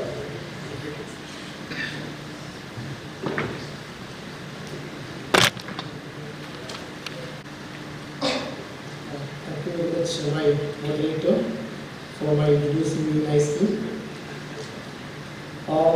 Highest officials of navies of IORA nations and as well as India, all men in uniform, experts, government experts representing government departments, ladies and gentlemen. A very good morning to all of you. As my moderator was mentioning, my name is Shijo Verghese, and I am the Zonal Director of Fisheries Survey of India, which is a Government of India department, mainly dealing with the survey and assessment of fishery resources of Indian EEZ as well as the adjoining seas. First of all, I would like to confess that actually I was I'm representing Government of India on behalf of the Joint Secretary of Marine Fisheries, Dr. J. Balaji sir, who couldn't make it to come over here, so I don't know how much I can fill into the gap of an expert like Dr. Balaji. So coming to my topic for today, I will be concentrating mainly on impact of fishing, IUU fishing on the maritime ecosystem. So I will be mainly concentrating on the ecosystem perspective of IUU fishing only. So I needed to define what IUU fishing is why, because my earlier speaker has already mentioned about it. So when we look at the various aspects of the IUU fishing, we can see over here that within the exclusive economic zone, there are few components of IUU fishing. Fishing in the EEZ without a license is seen as a IUU fishing, and these are vessels with the dual flags and fishing of non-permitted species and unlicensed border hopping and fishing above the quota. Whereas in the case of high seas, beyond the area of national jurisdiction, the vessels with the false flag, transferring of fish without authorization, that means a transshipping without authorization, and fishing in a RFM or regional fisheries management organization without a license, fishing out of season, fishing in a prohibited area, misreporting catches and not reporting catches, and fishing with illegal gear, and failure to operate vessel monitoring system. These are the main aspects of IUU fishing, which are found in the EEZ as well as in the high seas. So it is estimated that the FAO has estimated that 1 in every 5 fish caught is coming from the IUU fishing, and about 35% of the world's fisheries are overfished, and about 60% are fished at their maximum capacity. So when we look at the Indian Ocean fisheries, the Indian Ocean fisheries accounts for about 15% of the global marine capture harvest, And it catches, the Indian Ocean catches, fish catches has been increasing steadily since the 1980s. Mainly small pelagics like sardine, mackerel, and large pelagics like tunas and billfishes and shrimps are driving the bulk of this growth. And United Nations FAO has estimated that 30% of the Indian Ocean's assessed stock is not fished within the biologically sustainable levels. And about 16 to 34% of the catches are either illegal or unreported. And coming to the implications of IUU fishing, most of us know this IUU fishing is most direct threat to the food security, and IUU fishing severely affect the economic activity in regions that depend on ocean as a key source of food and jobs. And IUU fishing sometimes causes tensions between countries, and it questions the rule of the law, and sometimes it enhances the corruption as well as criminal activity. And lastly, its impacts on marine ecosystem also is very important, which I am going to talk about in detail. Okay, when we see the impacts on marine ecosystem, impacts of IUU fishing on marine ecosystem, it's actually a threat to the sustainable management of fish resources, and the fish caught by IUU are not included in these scientific stock assessments, which undermines the efforts to gather the data necessary to sustainably manage the fisheries, and which is the IUU fishing is viewed as a leading cause of overfishing. And overfishing mostly impacts the multiple stakeholders, including those fishers that abide by the rules. And the IUU fishing undermines the replenishment of marine fish populations, and there is growing risk to the biodiversity by the IUU fishing. The thriving marine biodiversity is key to the mitigating the impacts of climate change, and the IUU fishing is risking the resilience of marine ecosystems also. So when we before we are going to the IUU effects of IUU on the well-being of marine ecosystem, I would like to throw some light on the fisheries management. What is fisheries management? The fisheries management ensures the sustainability of fish stocks, food for consumers and livelihood for those in the industry. And the three pillars of fisheries management are the healthy fish populations, progressive social outcomes and profit.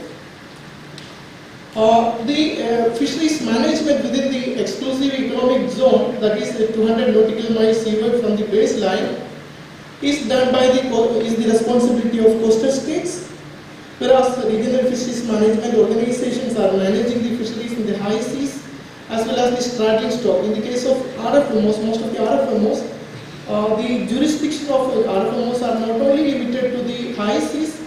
In the case of straddling stocks like tunas and sharks and other big fishes, then the other squids and all also are coming under the purview of RFMOs.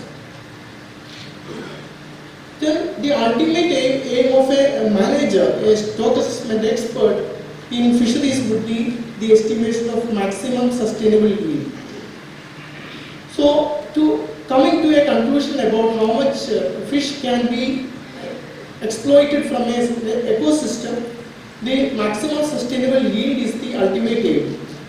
So, how much fish should be caught, and the population size of the fish, and the amount of fishing pressure or fishing effort, and the costs and profits of fishing, and the provisions of food for the people, and ultimately maximum sustainable yield is commonly used as a benchmark for evaluating the sustainability of fish stocks. How the fish stock assessments are done? A stock assessment uses several different kinds of data to understand the health of a stock and determine how much can be fished. There are ABCs of fish stock assessments. First one is abundance, how much fishes are available in a particular area. For that, we are using the fisheries managers are using mostly fishery fishery independent as well as fishery dependent. Fishery independent data are the survey data, whereas the fishery dependent data are the catch and effort data. And then the B comes the biology, stands for the biology.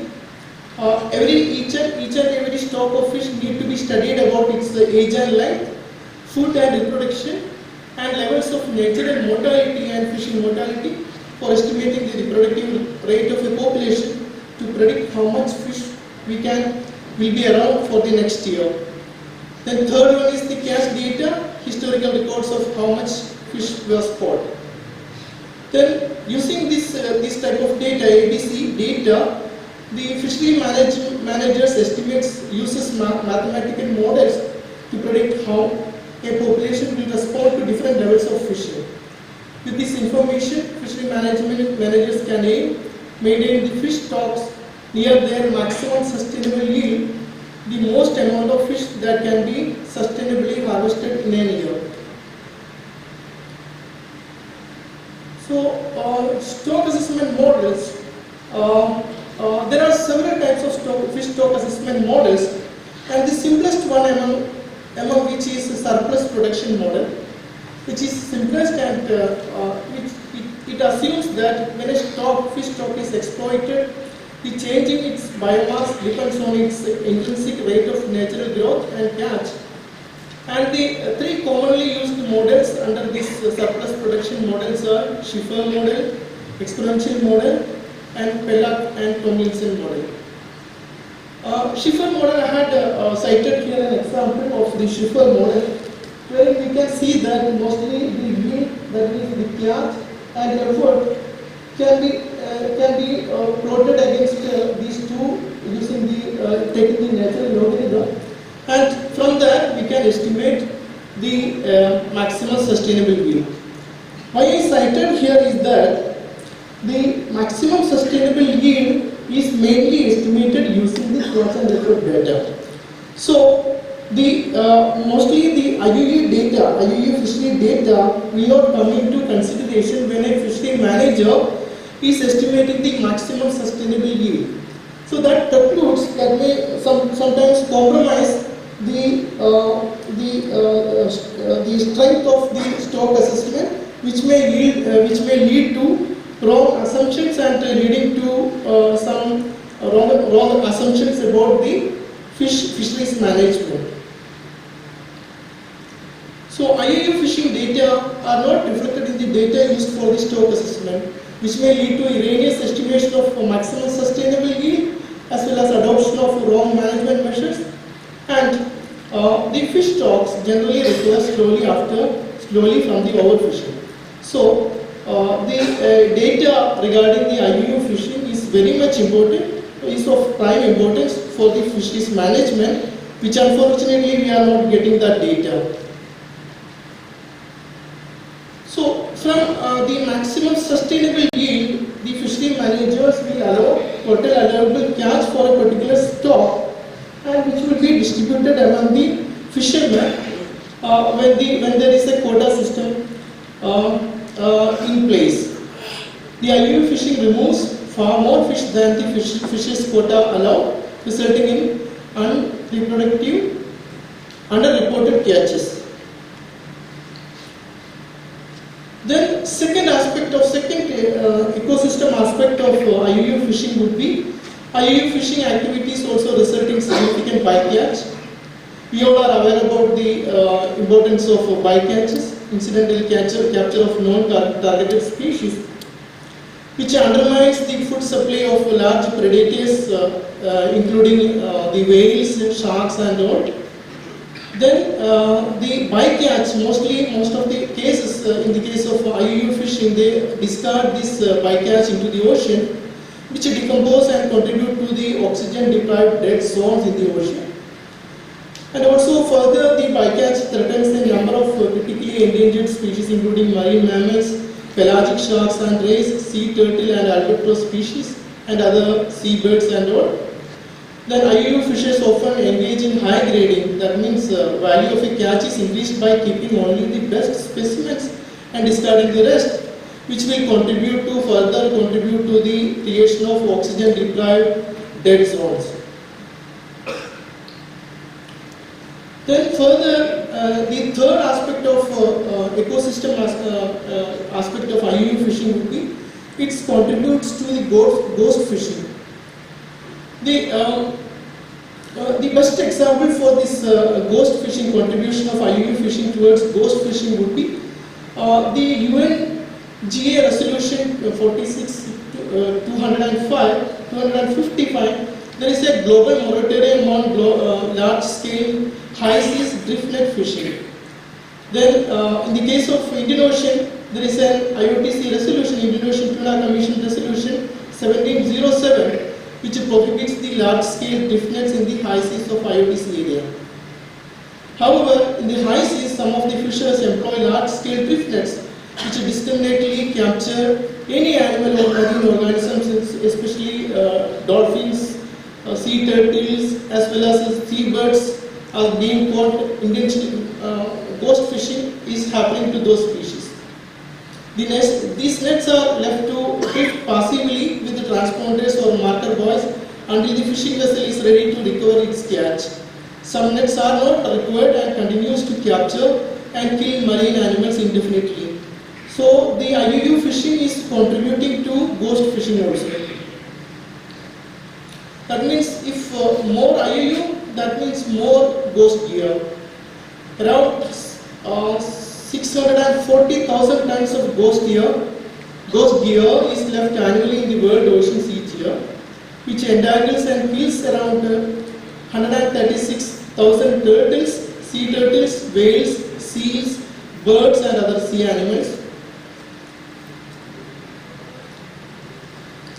Abandoned, lost and otherwise discarded fishing gears, that is ALDFG or ghost gears, left behind by both legal as well as illegal fishers. However, illegal fishers are more likely to lose or abandon their gears. Why? Because some illegal fishers dump their gear to avoid being caught while back on the shore and to avoid being denied entry to a port. And then many of these IUU fishermen fish at night in conditions which make it more likely they will lose their nets. And sometimes the IUU fishermen cut their nets when they become endangered.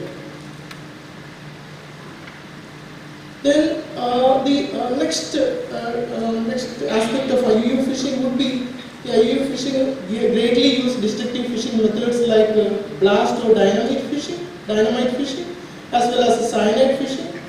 Sometimes these dynamite are used in vast areas of coral reefs, somewhere about 130 million people derive their primary food for income from the fishing were lost due to the blast fishing. And another important aspect of blast fishing is that about 90% of the fish killed by explosives are unrecoverable because the damaged fish sink faster. And in the case of cyanide fishing, especially in the Southeast Asia, the cyanide tablets are used and put into the seawater, especially in coral areas, and to stun and capture live coral reef fish, which is widespread in Asia Pacific for aquarium and live fish. About more than 90% of the cyanide exposed fish die within weeks of exposure, and indiscriminate cyanide poisoning threatens or kills most of the marine life in its wake, including coral reefs that have been exposed, harming the crucial components of marine ecosystems. And the cyanide poisoning kills fish more than they are captured, decreasing the fish stocks crucial to the food security and livelihoods.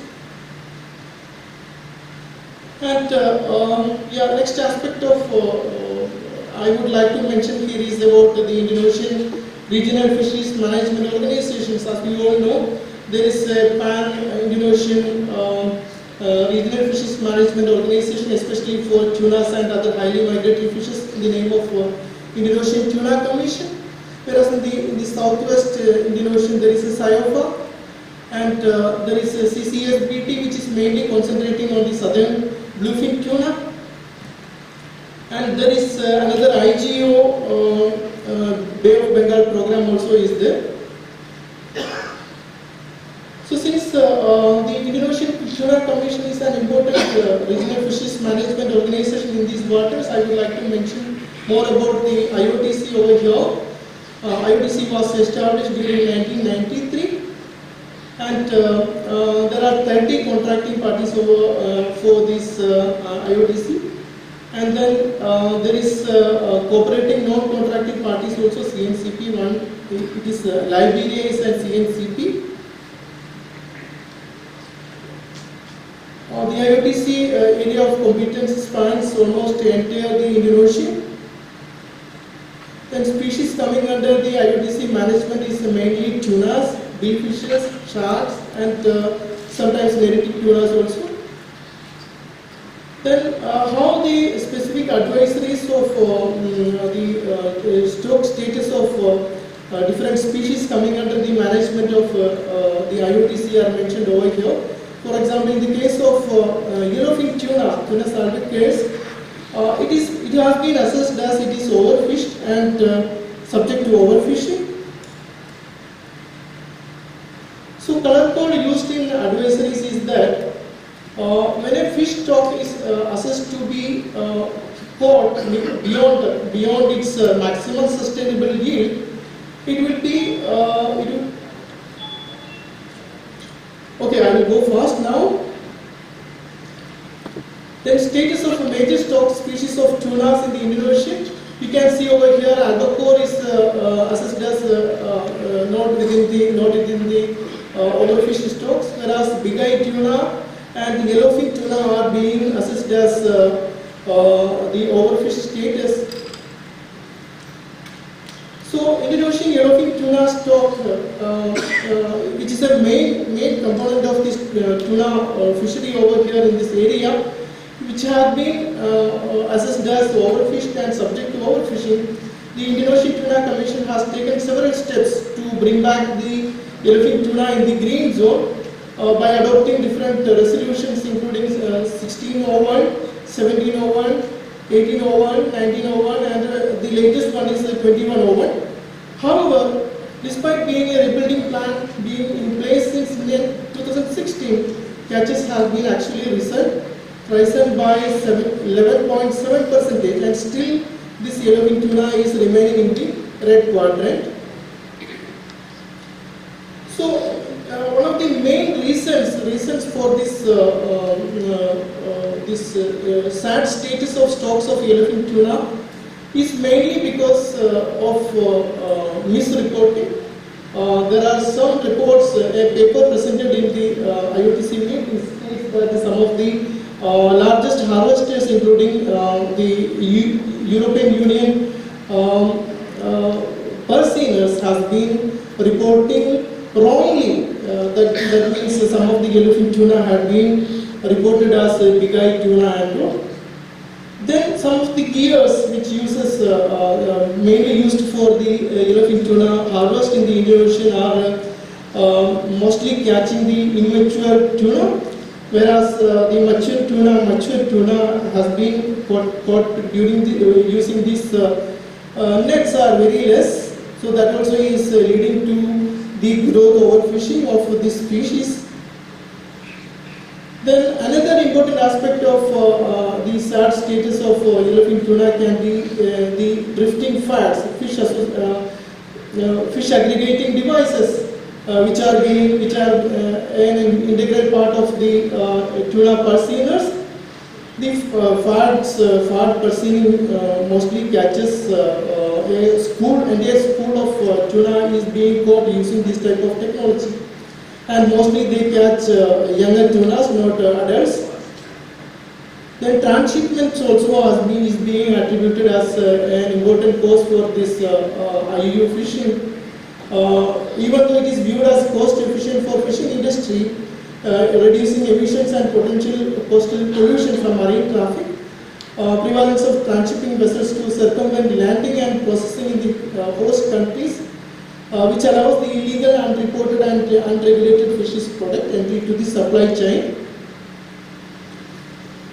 And as my previous speaker was speaking, there is a gap, a complete vacuum of area where the RFMOs are not coming into. There is no RFMOs existent for, especially for demersal as well as squid species in the Indian Ocean area, especially in the northern Indian Ocean. The oceanic squids, especially oceanic squids, the species commonly found in the Indian Ocean is purple black flying squid. The Arabian Sea is one of the richest regions for these oceanic squids. And there is an increased presence of Chinese over here for mostly aiming for this species.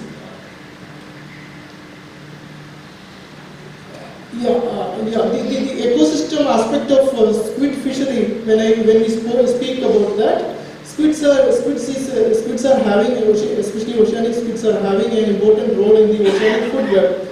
It's a predator for zooplankton as well as fishes, whereas it play an important role as a prey also of mostly highly migratory fishes and all.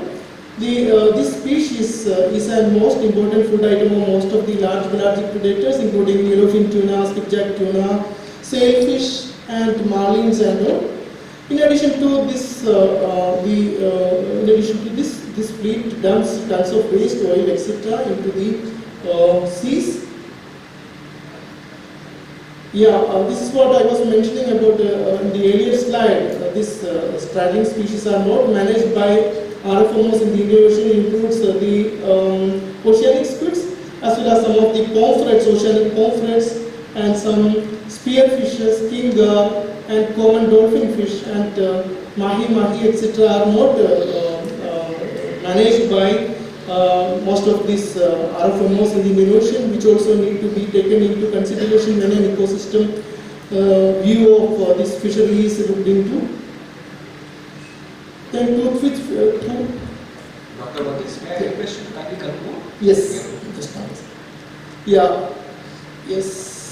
In conclusion, I would like to mention here is that impact of IUU fishing on the marine ecosystem is devastating due to overexploitation, the decline of fish stocks, collapse of fisheries, and bycatch, ghost fishing, pollution, and fishing activities carried out in time to deeper waters, and illegal factors that nearly extinguish protected species, and among others, all the IUU fishing must be stopped, which contributes to the harm or death of marine life and damage to the marine ecosystems. I would like to conclude here while thanking the organization and participants and my own department and Director General of Fisheries of India. Thank you very much.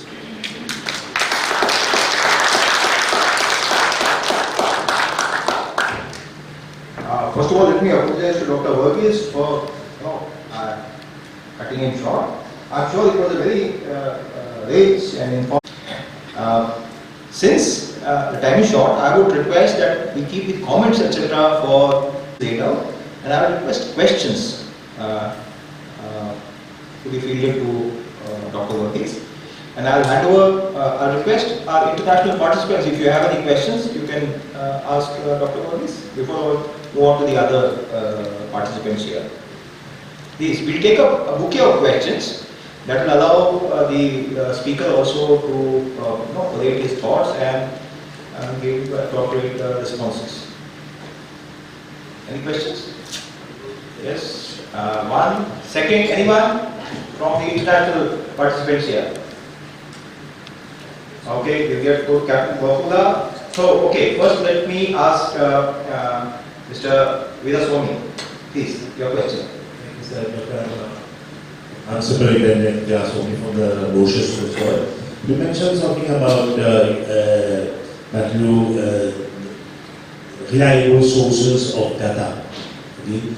So you say that there are very few reliable sources of data. So how do you think that measures which can be taken within the region to be able to collect data, accurate data for to get a better state situation of what is the status? of the stocks and all this. Captain Gokula? Thank you, sir. My question is to Dr. Sijo. I was shocked by the numbers posted on the abandoned fishing gear in our ocean spaces.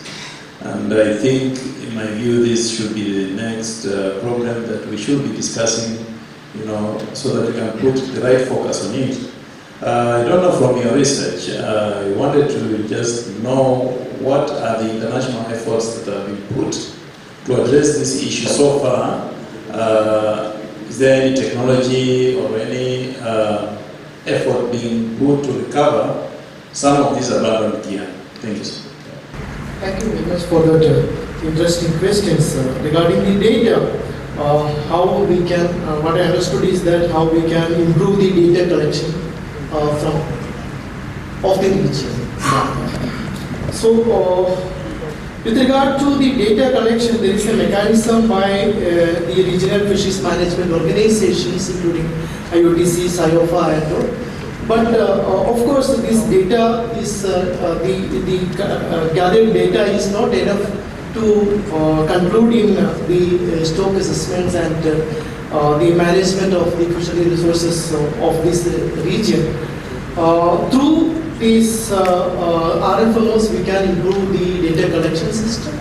But it depends on each and every CPCs, each and every contracting parties as well as the non-contracting parties, how best the data can be submitted to the regional fisheries management organizations. So through the concerted efforts by the coastal states as well as the distant water fishing nations only, we can improve the situation. And there should be concerted efforts from all these the parties which are being engaged in this type of fishing only can improve. With regard to ALF-DG, nowadays there is a lot of concern as well as awareness being imparted on this aspect also. So there are, as I said, regarding the data collection only, the member states and the coastal states as well as the fishing nations which are engaged in this fishing in the Indian Ocean only they can improve this type of menace of ALF-DG in the Indian Ocean. Of course, there are a number of international efforts in this regard also. For example, the Glow Litter project, which has been taken up recently also, there is an important aspect of this type of recovery of ALF-DG. And there should be the concerted efforts from the coastal states as well as the fishing nations engaged in fishing. Then only we can address this menace of highly important aspect of the ocean pollution. Any further questions from our international participants?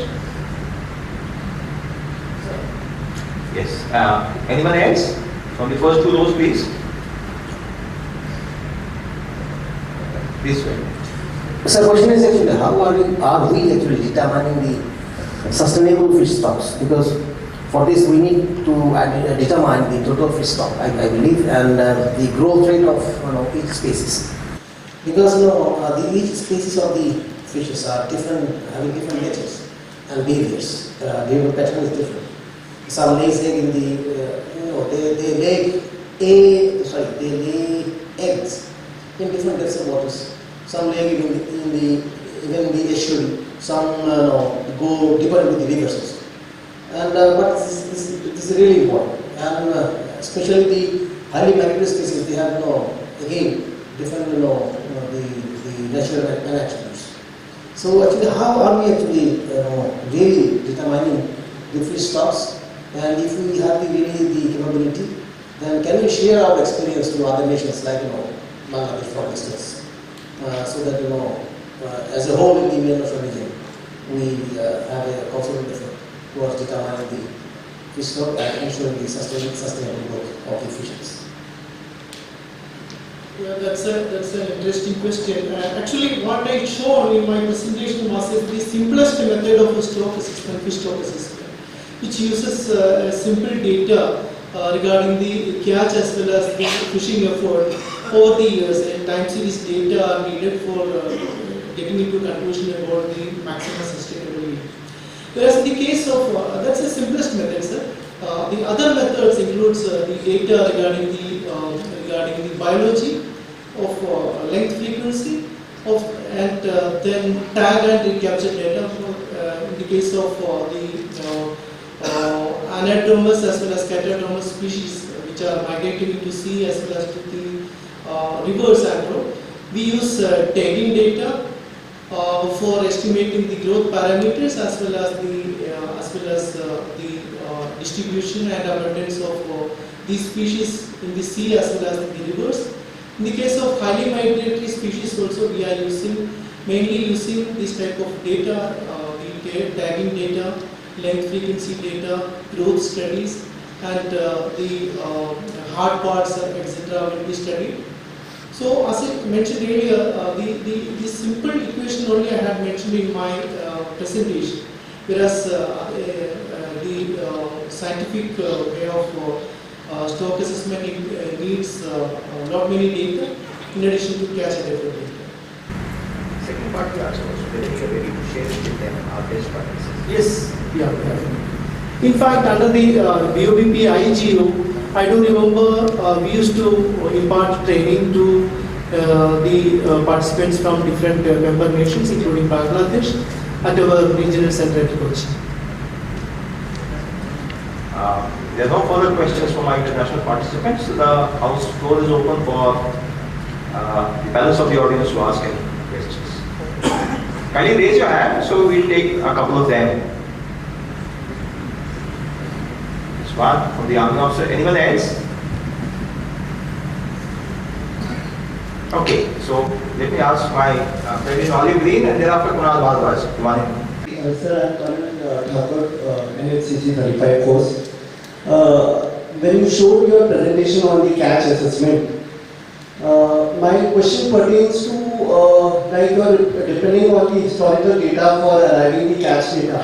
So there would be a lot of outliers in the catch data, and there would also be some void because that data is not reliable.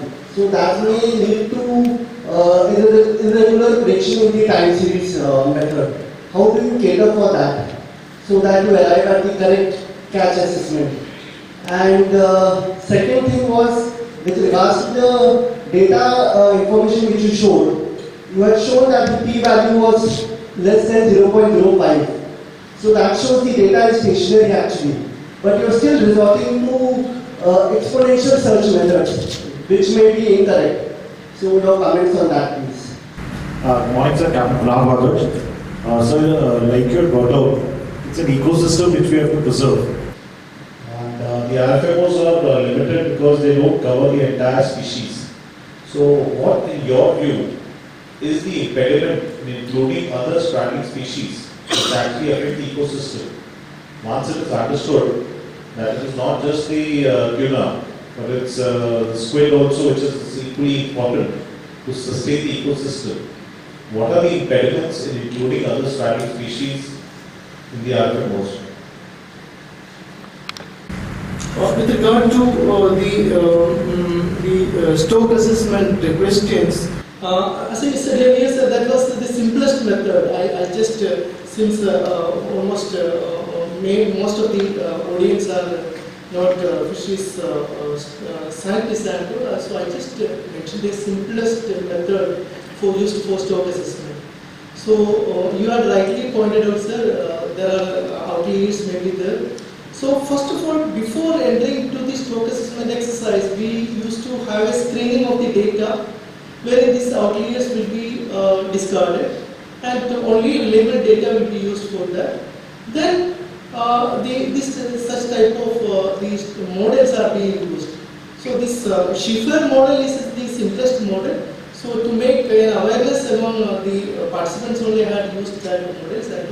So we have not many latest methodologies like SS3 is there, stock synthesis 3 is there, supporting is there. So which uses, which demands the additional data, including, as I mentioned earlier, the biological data, length frequency data, as well as tag and recapture data and all. So I think I had answered your question. Yeah, with regard to the extending the management regime of different RFMOs to other species, yes, of course, it's a concern, it's a real concern regarding mainly concentrating on the oceanic squids, and it's a real concern, need to be addressed at the earliest.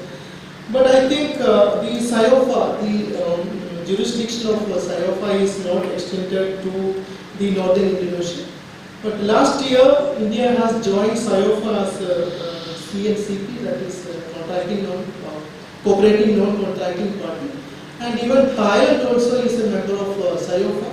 So once the jurisdiction of this SIOFA is extended to the northern Indian Ocean, that can be addressed. This case of squids can be addressed, ocean squids can be addressed, whereas still remains other species, including I mentioned the mahi and some spear fishes also are not included in the jurisdiction of management jurisdiction of either IOTC as well as the SIOFA. So which need to be taken care while formulating the management regime of such type of RFMs. I think I had answered it. Any further questions from the audience?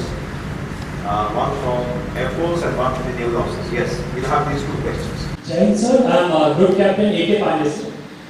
Sir, during your presentation, it was shown that a large portion of Indian Ocean is not under any jurisdiction of RFMO, sir.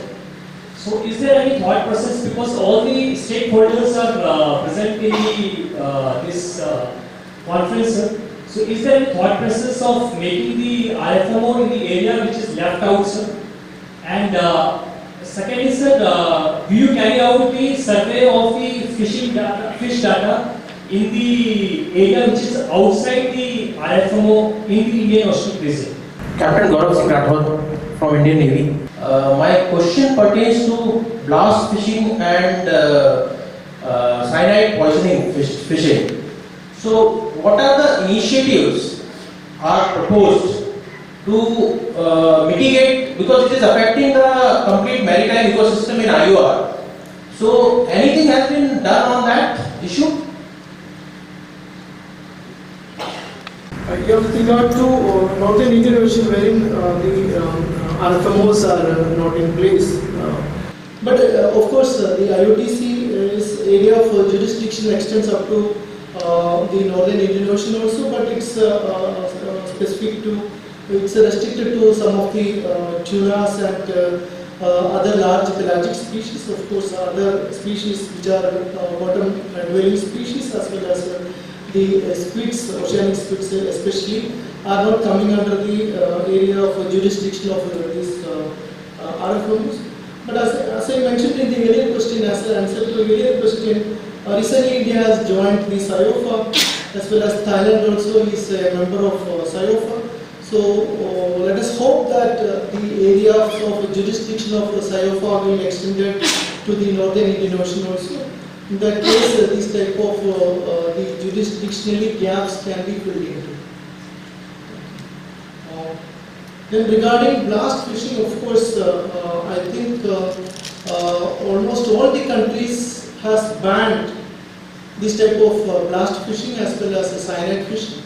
But then too, it's happening in a larger way, especially in the Southeast Asia as well, which need to be taken care of by the law enforcing agencies to curb these type of IUU fishing. One last question, or we'll take two if there is one.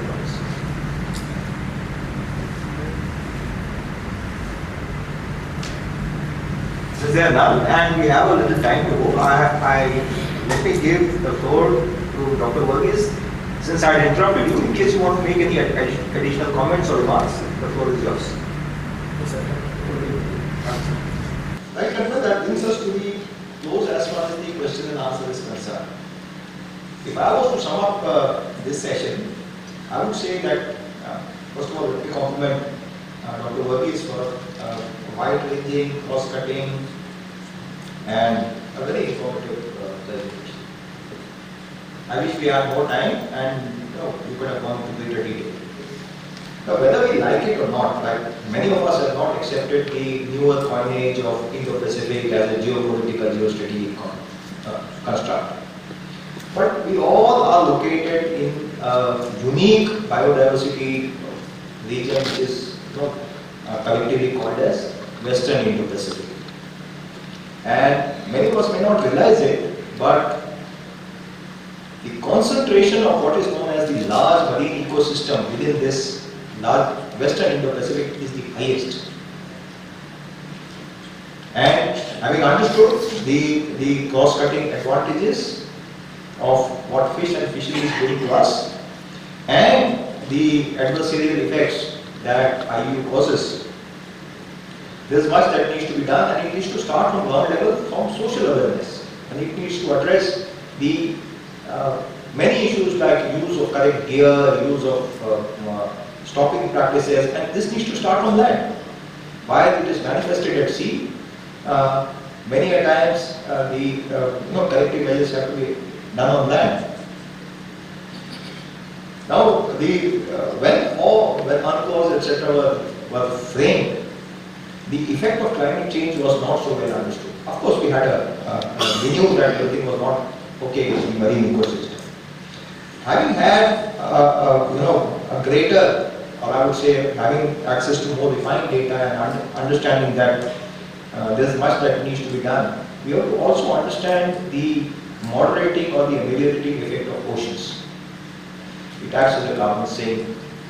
It is the fresh water, which is only 2% of the world's water bodies in terms of volume, is a cycle which has been set up from seas. So health of oceans is important, and that's why for the first time, I think it's SDG 14, the health of the ocean has been included as one of the Millennium Development Goals by the United Nations. And lastly but not least, I am sure that you will understand that what we do in the oceans will also affect the future generations to come. And I am tempted to quote father of the nation as far as India is concerned, Mahatma Gandhi, who said, "This world or this planet has enough to satisfy every man's need, but not anybody's greed." So, management of fish and fishing is a collective responsibility. Not only how we do it ourselves, but we do not allow people who want to profit from it illegally. With that, I will finish and I will hand over the floor back to the master of the ceremony. I thank the speaker and the moderator for such an enlightening session. May I now request Commandant Naval War College to kindly come up on stage and present mementos to the speaker and moderator for the session.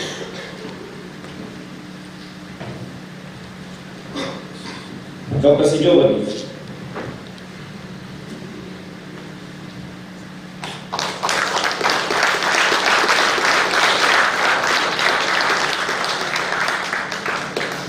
Captain Ravindra Mishra.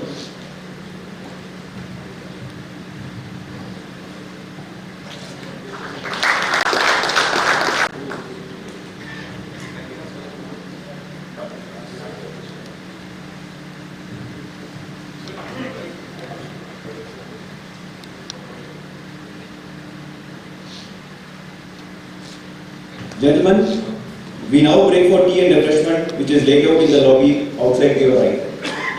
The next session will commence at 1130 hours. I request everyone to kindly be seated by 1125 hours. Thank you. The theme for the third session is addressing legal voids and constraints in mitigating IUU fishing. The session will be moderated by Captain Gurpreet Khurana from Naval War College, Indian Navy, and the subject matter expert for the session is Dr. Satya Alam, Ministry of External Affairs, Government of India. I now request the moderator and speaker to kindly take their seats on the stage and proceed with the session. Good morning and welcome to all delegates from our 20 foreign countries. and also the Indian participants at session 3 of this IORA seminar on IUU fishing. The theme of this session is addressing legal voids and constraints in mitigating IUU fishing. There is a humorous adage that says that in the Indian maritime zones, fish die of old age. Is this true? If so, it indicates how bad we are in harnessing the living resources of our country. But it also belies the fact that India is world's second largest fish producing country, accounting for nearly 6.3% of the global fish harvest. This is therefore quite a contradiction, but it amply indicates that by virtue of the sheer size of India's coastal population of 14.5 million dependent on fisheries, it cannot turn a blind eye to foreign IUU fishing in its waters. Gentlemen, the issue of IUU fishing is complex. It has shades of grey, way beyond the black and white solutions that we and most of us being military officers here, and we seek black and white solutions. This brings me to admit another contradiction, and this is not unique to India. It applies to all countries. And Indian fishermen, for instance, go to the maritime zones of other countries. And here I must add another saying that says, national governments may do whatever they can, but fishermen will go where the fish is. That is without any regard to national maritime boundaries. So, what are the legal frameworks we have to resolve these issues? That is another complexity. It plays at two different levels. It plays at the global level and at the national level. At the global level, there is a clause which just gives a broad guidance and leaves everything to flag state jurisdiction. And therefore, there is an imperative to formulate more laws which are coming, but there are problems in that as well. At the national level, things are much better because national sovereignty is right which a state can exercise to regulate fishing activities in its maritime zones. But then there are problems there as well, as was brought out in the previous sessions, that there are disparities in national laws which ultimately could lead to even under-reporting or inaccurate reporting of IUU fishing.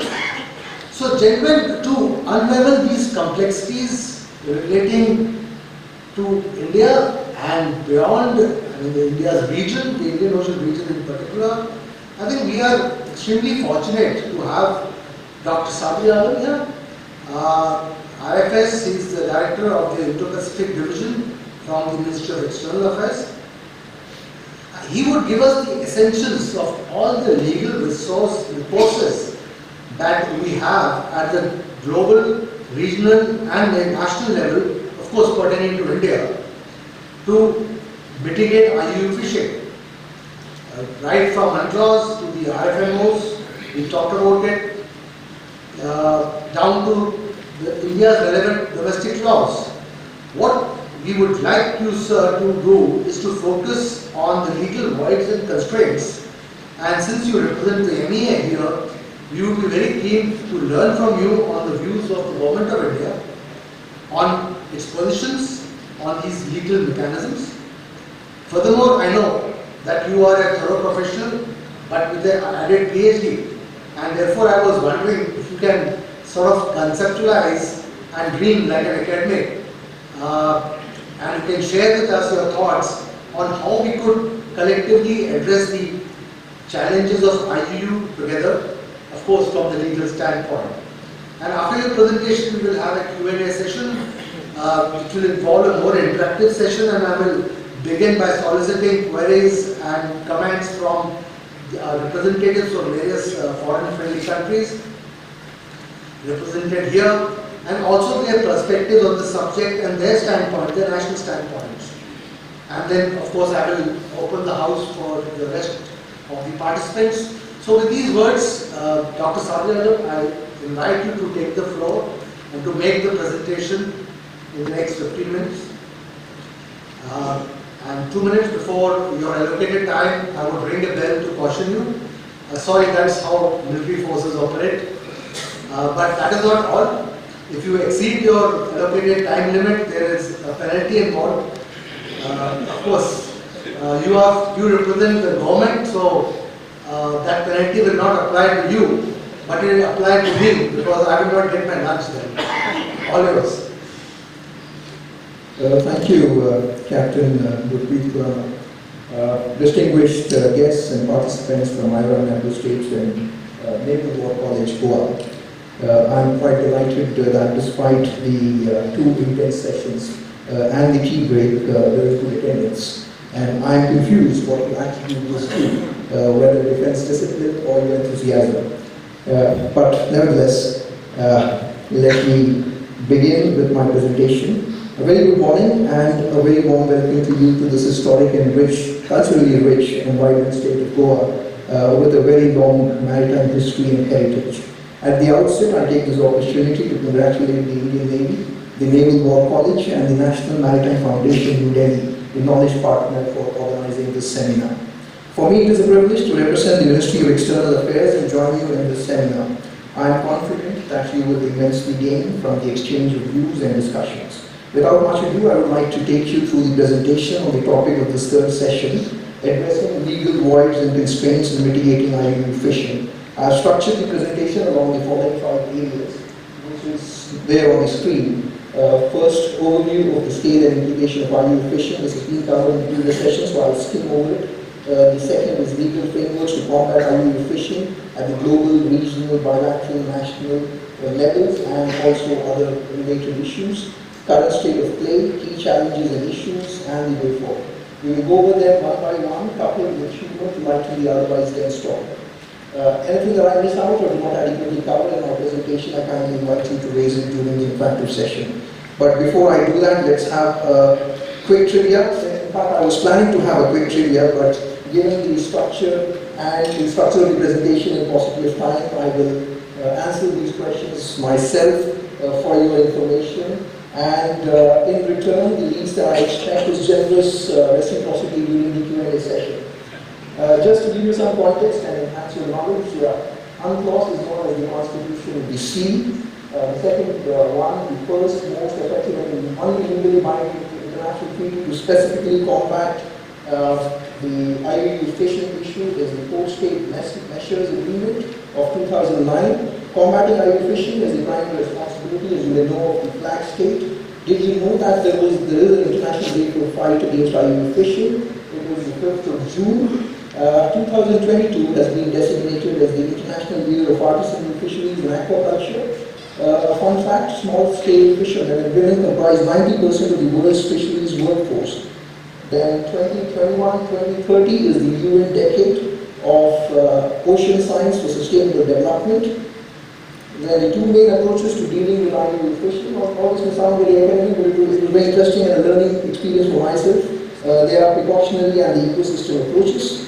Then BBNJ treaty, this I covered during my presentation. It stands for biodiversity beyond national jurisdiction. Moving on to the overview of the scale and implication of IUU fishing. As I said, this has been covered in the previous session, and I'm very confident that you all understand the scale and implication, and that is why you are here. The IUU fishing, just to highlight that the losses are estimated to be somewhere to the tune of 10 to 23 billion US dollars, and the scale of IUU fishing is 11 to 26 million tons. Going on to the legal framework, as I said, I'll be covering it at different levels that exist. At the global level, UNCLOS, most definitely the most overarching legal framework, which codifies the customary law on this issue. It has near universal acceptance with 168 parties. There are still some pending ratifications. The Fish Stocks Agreement of 1993 is one of the implementing agreements under it. you may be aware that the UNCLOS has created three bodies, that is the ITLOS, the ISA and the CLCS. So they're very important when it comes to dealing with these issues. Then we go to the FAO, which is the lead agency in the UN system with the mandate to prevent and combat IUU fishing. It has various mechanisms. I don't think I have the time to go over it, although I intended to. There is this Committee of Fisheries, which is the core body that has fostered the development and adoption of several binding agreements as well as non-binding instruments. We have the FAO Compliance Agreement, the UN Fish Stocks Agreement, which I touched upon. I just wish to draw your attention to Article 8.4 of the agreement, which provides that only states that are members of the RFMO or which agree to apply the CMMs established by such organization shall have access to the fishery resources. This makes it absolutely explicit that states that do not fulfill either of these two conditions do not have freedom to fish on the high seas. Then there is this Code of Conduct for Responsible Fisheries. It is the most cited, high-profile, widely diffused and used global fisheries instrument after UNCLOS. The International Plan of Action, this was also referred to by my distinguished colleague who spoke in the previous session. It is conceived as a comprehensive toolbox, just to say the least. Then the International Guidelines for Management of Deep Sea Fisheries, which FAO has brought out. The Agreement on Port State Measures, I touched upon that. The Voluntary Guidelines for Flag State Performance of 2014, the FAO Global Record of Fishing Vessels. Now the essential element of this is the unique vessel identifier, which you all are familiar with. The Voluntary Guidelines for Catch Documentation Scheme of 2017, the Guidelines on Transshipment. Now this is the most recent addition to the long list of FAO guidelines. FAO also works closely with other relevant organizations such as the IMO, ILO, UNODC to counter IUU fishing. ILO, you're aware of the convention number 188 of 2007 that relates to the working conditions of the fishery sector. The core area which ILO concerns itself with is the decent work agenda. The IMO, it concerns itself with the safety and security of fishing vessels and fishing personnel as well as environment protection. Two notable agreements are the Cape Town Agreement of 2012 and the CWF, which stands for Standards of Training, Certification and Watchkeeping for Fishing Vessel Personnel. I mentioned about the joint FAO, IMO work. There's an ad hoc working group to facilitate that. Then the UNODC. Now this is an interesting aspect because most of the issues of IUU fishing have largely been seen as a fishery management issue. It is important to bring in the security perspective, and it is a welcome sign that this seminar is happening as part of the working group on maritime safety and security of IORA. There is another stream of work, I'll cover that when I touch upon IORA, called the blue economy, and this issue figures in there as well. Now UNODC's approach is to the larger issue of fisheries crime.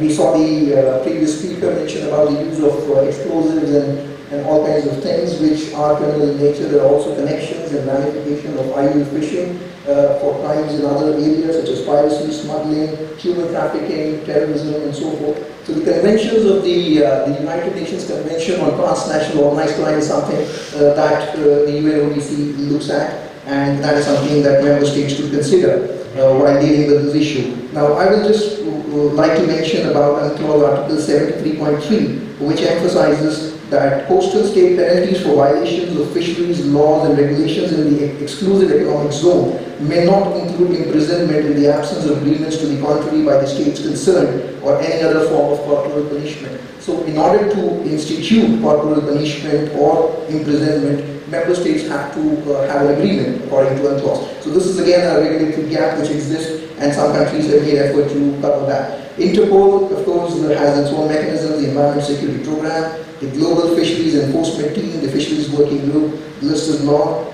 WTO, you may be aware of the 12th Ministerial Conference outcome on fisheries subsidies, which focuses on overfish stocks and IUU fishing. That was a welcome development.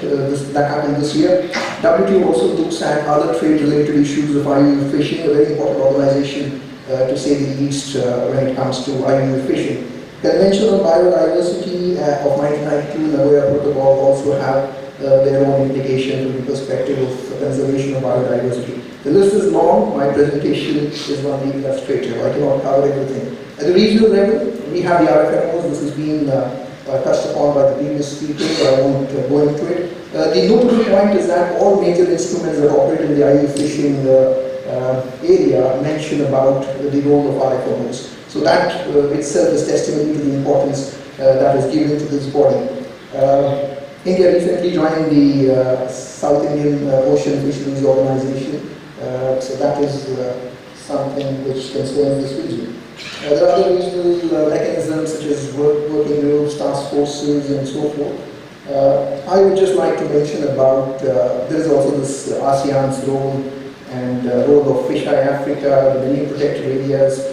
Just not, I don't think I have the time to go over it, but I'll cover Indian Ocean Rim Association, the most relevant organization from this seminar's perspective. Fisheries management is a priority area of IORA. It also figures, as I mentioned, under maritime safety and security and blue economy. The Jakarta Concord, which is the only leaders level agreement among IORA member states, also identifies IUU fishing as an action area. There is this cluster group of fisheries management. Indonesia is the lead on this cluster group, and there is substantive work happening there. There is a fisheries support unit based in Oman, which acts as a think tank and supports the work of the core cluster group. According to the WWF TRIGMAT report, the Indian Ocean suffers from regulatory gaps in both geographical areas and species they cover, resulting in unregulated fishing across the region. So that is something which we should look at, and this was also touched upon in the previous two sessions, most notably session 1 of presentation made by IFC IORA. There is this online training workshop which is going to be held on 15th of November. This will cover issues related to remote sensing methods for identifying IUU fishing vessels. It will be something that you may consider participating in. France is committed to develop the IORA guidelines on IUU fishing in IORA. That's a good beginning that has been made in IORA, and so that is something which I would like to draw your attention to. There are other groups such as the G20, Quad, ASEAN. The list is long. They all have some in some way or the other dealing with and grappling with this issue of IUU fishing. In the bilateral approaches, there are some examples of the cooperation, for example, between India and Sri Lanka for in the fisheries sector. So bilateral mechanisms are also a good thing to have in the toolkit when dealing with this issue. Bangladesh and Myanmar have a good cooperation for capture of hilsa fish, which is an anadromous fish. And important as it migrates between marine and fresh water. At the national level, now this is something which I wish to go in some detail. It's about India, and this is to present the action and the measures that India is taking at its national level as a model and an example. Now, ours is a maritime civilization. The oceans have played an important role in our history since ancient times. We have a long coastline. Our EEZ comprises 2.3 million square kilometers. The blue revolution that happened in India and the fisheries sector are seen as sunrise sector and very important for our economy. We are the third largest fish producing country, 8% share in global fish production, 6th in global marine capture fish production, supporting and sustaining the more than 15 million fishermen through the sector. I would like to draw your attention to PM's five-pronged approach for maritime security, which includes marine resource conservation as an important element. So that is something, the guidance comes from the highest level, and that's the importance we give to this. Looking at the legal structures, we have the Territorial Waters, Continental Shelf, Exclusive Economic Zone and Other Maritime Zones Act of 1976. This broadly defines India's maritime zones and complies with UNCLOS because India is party to UNCLOS. We have the Maritime Zones Regulation of Fishing by Foreign Vessels Act of 1981. It empowers the Indian Coast Guard to prevent IUU fishing. We have the Indian Coast Guards Act of 1978, which defines the role and responsibility of the Coast Guard. The Indian Navy, of course, is a thought leader, organizing the seminar is testimony to that. They also deal with IUU fishing in Indian waters and beyond. States and union territories, they have the respective marine fishing regulation acts, and their cooperation and coordination is very important. National Policy on Marine Fisheries of 2017, it provides guidance for dealing with IUU fishing. This policy is being updated. Other measures include implementing RealCraft, which is a web-based regime for mandatory registration of fishing vessels. we have issued biometric identity card to our marine fishers. The Government of India regularly holds consultations with coastal states on matters such as IUU fishing and issues guidelines from time to time. There's a draft Indian Marine Fisheries Bill which is in work. According to that, we will soon have a national plan of action to deal with IUU fishing. This will be aligned to needless to scale to FAO's IORA. We are also drafting guidelines for regulation of fishing by Indian flagged fishing vessels at the global level. We are a founding member of the UN and its various organizations. We are signatory to the conventions. We are members of relevant regional organizations. I mentioned CIOPA. We look forward to ratifying the Port-State Measures Agreement of 2009 as well as our national legislation for regulation and management of marine fisheries is enacted by our parliament. Regionally, I would like to mention about the Indo-Pacific Oceans Initiative. It was launched by our Honorable Prime Minister. IUU fishing constitutes a core area of this. Under the Marine Resources pillar, France and Indonesia are the co-leads, and we organized an ES seminar on combating IUU fishing in April this year. The state of play. All of us. You can kindly, do you have just 2 minutes? Yes, okay. Thank you. I'll just take a little over 2 minutes, if that is okay. The current state of play, we have the SDG goals. You all are aware, I don't need to go over that. There are these images which shows you can see all red in the Indian Ocean, a matter of concern for us when it comes to fish stocks. There are these useful reports brought by FAO, which is the State of World Fisheries and Aquaculture Report of 2022, has key details. The IUU Fishing Index, which was referred to earlier on. The United Nations Conference in Lisbon, this happened. There was a declaration, it identifies IUU fishing as an action area. The Fishing Alliance was launched. The One Ocean Summit, again, a lot of voluntary commitments were made. Key challenges. As I mentioned, UNCLOS is a universal treaty, but there are these pending ratifications. Just to give you a snapshot of IORA, 3 member states and 3 dialogue partners are not yet signatories of UNCLOS. As for PSMA, the number is 8 for member states and 4 for dialogue partners. With regard to fish stocks agreement, the number is 9 for member states, 4 for dialogue partners. 15 member states and 7 dialogue partners are not party to the FAO compliance agreement. So that speaks about the work that we have to ensure universal or near universal ratification. Effective implementation is another area of challenge. This is hampered by limited budgetary means, human resources, lack of access to technology, incomplete policy, legal frameworks, ineffective coordination, inadequate scientific research, and data gaps, as was mentioned earlier on. Then the need for regional and national efforts to complement global efforts, and the criticality of developing best scientific evidence. Now, as way forward, I would just highlight a few. This is more like a wish list that I have just put down as part of this presentation. We need strong and renewed political commitment. The BBNJ and the New Oceans Treaty currently being negotiated is an opportunity that we have before us. India is supportive of this initiative. There is a review conference coming up in 2023 that will re-examine fish stocks agreement. This happens periodically, it's not something unusual, but this is again another opportunity.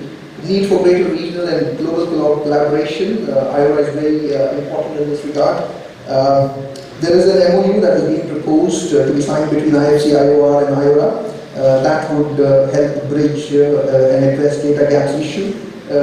Clearly there is a multiplicity of platforms in fora, but you know, IUU fishing is an important area and we need to raise it wherever we can and define solutions that work best at that particular level. I mentioned about IUU fishing guidelines, which is in work. France is leading this. We could also consider a regional plan of action for IORA. That's an area that we could look at together. Robust legal framework, effective implementation, I think I've covered that. The heads of Asian Coast Guard Agency meeting is a good example of the kind of network, regional network of maritime law enforcement agencies, navies, coast guards, customs, police, that is indispensable when it comes to dealing with issues such as IUU fishing. It is important to go from fishery management to maritime security perspective. I covered that as part of the UNODC issue. We need to have a multi-stakeholder, whole of government, whole of society approach. From bait to plate and from catch to end consumer is the value chain, both upstream, downstream, and the supply chain that we need to look at while dealing with different aspects of the issue of IUU fishing. I have emphasized on the primary responsibility of flag state, the need for sharing of best practices, exchange of knowledge. This seminar is a means to that, and more should come in the days ahead. We also need to develop best scientific evidence, we need to leverage new technologies, and not just new and emerging technology, but also existing technology. We need to build capacities, we need to put in place regional and national guidelines. The IORA guideline is an example. Our own national plan of action, which is in work, is another action area which other countries can follow. We need to set targets and also periodically review progress. It's not just important to set targets and forget that we are aware of the SDG goal. The IUU fishing was to be eliminated by 2028, and here we are in 2022. We need to share information voluntarily to begin with, and maybe some mechanism could be devised in future. The last point that I would like to stress upon is to factor in the needs of developing countries, particularly SIDS, LLDCs, and LDCs, as well as the artisanal fishermen. Because in any solution, in any way forward, and for the solution to be inclusive, these are important aspects to remember. There's an African proverb, I would like to just mention that. It says, if we walk alone, we may go fast, but if we walk together, we go far. So it is important that we go far on this issue of IUU fishing. I would conclude that IORA is no small fry, it is a big fish. It has an important role to play on this issue, and I think by choosing the National War College Goa as the host, it underlines the importance of taking on this issue on a war footing. And that will ensure and go a long way in ensuring security and growth for all. I just want to leave you with the importance of fish in our lives. This is just on a lighter note. Fish is very much part of our lives. We not only eat fish but also speak fish. Fish is not only a rich source of vitamins and omega fatty acids and protein, as another speaker said, but also the best medicine, that is laughter. And as a doctor, I'm not a PhD captain, I'm a medical doctor, and I understand the importance of laughter. So I hope you have a whale of a time in this visit to India. Thank you. Sorry for apologies for rushing through. Thank you for such an illuminating presentation. I really noted with great glee that what you said, that the issue of IUU fishing is now being treated beyond its treatment as a fisheries management. As I said earlier, begin by soliciting queries and comments from representatives of the friendly foreign countries. Please be as brief as possible so that we get more comments and questions in this session. Please go ahead. Thank you very much for the insight. Now the countries have legal regimes in place, including ratification of international conventions and domestication of those conventions into national laws as well. And conservation and management efforts are being utilized. While I have found that from the enforcement side, there are many challenges. And one of the issues which I would like to put across is vessels which are registered as fishing vessels in the national register, as well as under flag of convenience, which are, mostly larger vessels. Often, those vessels which are registered for fishing are engaging in some other kind of activities, which may be legal or which may be illegal as well. So, just wanted to know from your point of view from the legal side on this issue. Thank you. I think you took my comment on being generous during the Q&A too seriously. On the registered vessels related question, I thank you for that. As I mentioned, that there are efforts being made to have a global record. The FAO has come up with this guideline. Regionally also, I understand that the Tuna Commission, for example, maintains a list of vessels engaging in IUU fishing. It is important not only to have a national register, but also such registers at the regional and global level, particularly of those engaging in IUU fishing. As far as activities engaged in by the national vessels, we have to look at what our own national laws and framework are, and to see whether or not they are illegal from that perspective. So the national authorities are fully competent to take action under their respective laws in the territorial waters and the exclusive economic zones. When it comes to the high seas, obviously, as I mentioned, it's important to have collaboration and cooperation with the regional and global levels. So that would comprehensively deal with this issue, in my understanding. I hope I've answered your question. Thank you. Any more, please? Speed. But nevertheless, we didn't miss out the details. I just wanted to draw your attention to the fact that we have several initiatives within the same maritime domain trying to address the same problem. But it appears like the stumbling block has been the legal framework to bring these initiatives together. And I wanted to mention about the Djibouti Code of Conduct, which I don't know which one came first, before IORA or was it after IORA. But it seems to me that these two frameworks are attempting to address the same problem in so far as IUU is concerned. What are the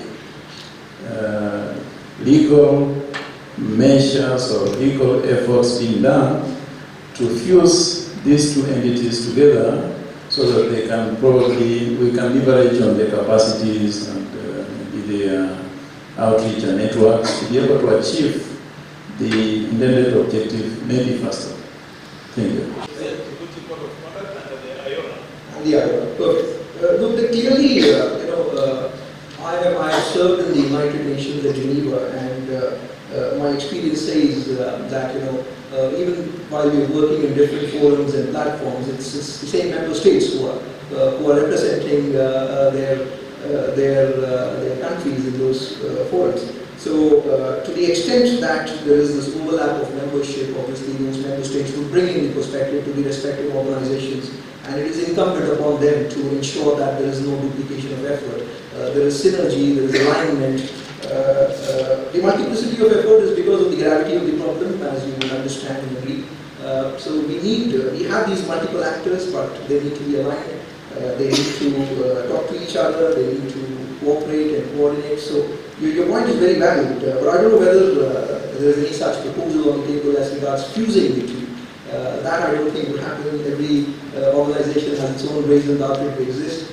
But like for example, I'll give you an example of Indo-Pacific region. There are multiple visions that guide countries in this region. But what they ensure is that they are consistent with each other. And whoever can make the best effort gets to make that effort in that particular context. So I think broadly that would be the suggested way forward. Thank you.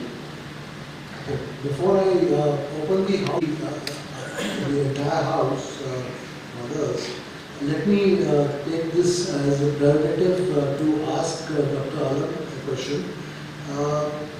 Can we sort of supplement the RFMOs, which are region-wide, like the Indian Ocean region, through some kind of MOUs at the sub-regional level or a mini-lateral level? For instance, within the mid-state countries, which would agree to have sort of voluntary curbs on IUU fishing and sharing of domestic laws and best practices and all that. Because, and I would like your views on this proposal, would this contribute to deterring extra regional fishermen from coming into the Indian Ocean?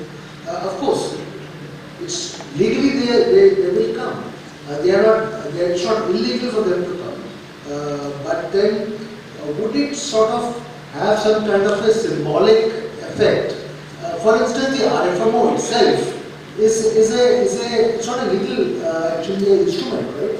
So it is a mechanism for guidance and has no enforcement mechanism either. But countries want to be a part of it for symbolism, and that is the essence of international law. And this, I mean, makes me draw the parallel with something which is unrelated to IUU fishing, but there is a parallel.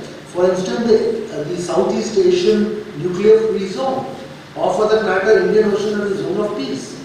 No, these are not legal instruments, but the international law itself is not law. That's an academic debate, right? And what sort of coaxes countries to follow something is important. So I request your views on this as an academic, if not as a professor. Thank you, Captain Purana, for that question. I couldn't provide details on the RFM, which I intended to, which I will do now, since you give me an opportunity by asking that question. RFMOs do have a legal mandate. Not every RFMO is without enforcement measures. RFMOs have essentially been advisory in nature when it comes to conservation and management measures, but they also have mechanisms for enforcement. Various instruments, the key ones, the PSMA, the UNCLOS, Fish Stock Agreement, Code of Conduct for Responsible Fisheries, the IORA, which is the International Plan of Action, and the other plethora of guidelines pertaining to flag state performance, cash documentation scheme. They all explicitly identify RFMOs as an actor in dealing with these issues. And in fact, some of the key initiatives RFMOs have and continue to develop. This includes the IUU vessel list, the CMMs on port state measures and flag state responsibilities, regional catch documentation, catch certification schemes, as well as information exchange mechanisms, as well as monitoring and enforcement. So RFMOs, I think they derive their existence from the various legal mechanisms that countries have agreed to, which includes not only the guidelines but also the agreements which have legally binding effect. So they clearly have a role to play, a greater role to play. But at the same time, I think there are these other bodies which exist, and as the other gentleman and distinguished delegate had asked, that there are these actors and they need to cooperate and coordinate with each other. I think that is where much work needs to be done, and that's work for us as diplomats and as various law enforcement players. So that would be quick and short response. Sorry. Thank you. Thank you. I will open the floor for any questions that you have. Please go ahead. Morning, Dr. Arun. This is Captain R.K. Singh here. India's maritime vision of 2030. What role or participation which government envisages or expects from the Indian Navy or Indian Coast Guard in this field, sir? That requires certain legal structures as well as the backing from UNFAO by creating the PSMA and enforcing that brings in a lot of legal construct in denying IUU fishing activity, especially ABNGs. That be the case, if we see the sub-theme talks about constraints in mitigating IUU fishing. So, in my view, isn't the ability to catch or apprehend illegal IUU fishing in the Act a major constraint? And if this be the case, is there any view or is there any way that we can employ maritime forces of the IORA in mitigating this? Ministry of External Affairs is the global ministry that has come up with this vision. It's the vision of the Government of India. So from that general perspective, I would attempt to respond. I think the other players, the other global ministries, maybe the Ministry of Shipping and also the Department of Fisheries, from the fisheries perspective, may be able to contribute. I think the role of Indian Navy and Coast Guard is indispensable in any strategy and vision that our country comes up with. They are the actors on the field, and the rich tradition of work that they have done, I think it only needs to be further built upon. So that goes without saying. As far as the question on PSMA, I don't think I may have fully understood it, but nevertheless give my response. And in case I haven't addressed your question, please feel free to ask me again. The PSMA is an agreement, so it is legally binding. It has provisions. I have not gone through the text of PSMA myself, so I won't be able to tell you exactly what are the constraints or limitations that it brings. But it clearly is a step forward in the right direction. There is still scope for greater action, and there would be gaps which the PSMA would not be able to address. But what is important here is that we need to at least start doing something. when it comes to taking measures against IUU fishing. And port state is an important actor when it comes to that. There are responsibilities of the flag state, there are rights and responsibilities of the coastal state, and likewise on the port state. So this only deals with the port state issues. So I think it has a limited mandate from that perspective. It is an effective agreement, and as I said, India is also considering becoming a party to this agreement once we have our own bills cleared by the Parliament. So that would be my response to your question. Thank you. Just to add, for those who may not be aware, the text is of course very detailed, but the PSMA, the Port State Fisheries Agreement, essentially the state agrees that it would not allow a fish catch to be landed in its port unless it is certified and it's validated that that fish is not being caught through the means of IUU. So essentially, if you know this is good enough. But this leads to the important question that I think PSMA came into being in 2016, if I'm not right. But 2016 now to 2022, which means 6 years. And one wonders why India has not ratified it so far. Can you please throw some light on for our foreign participants?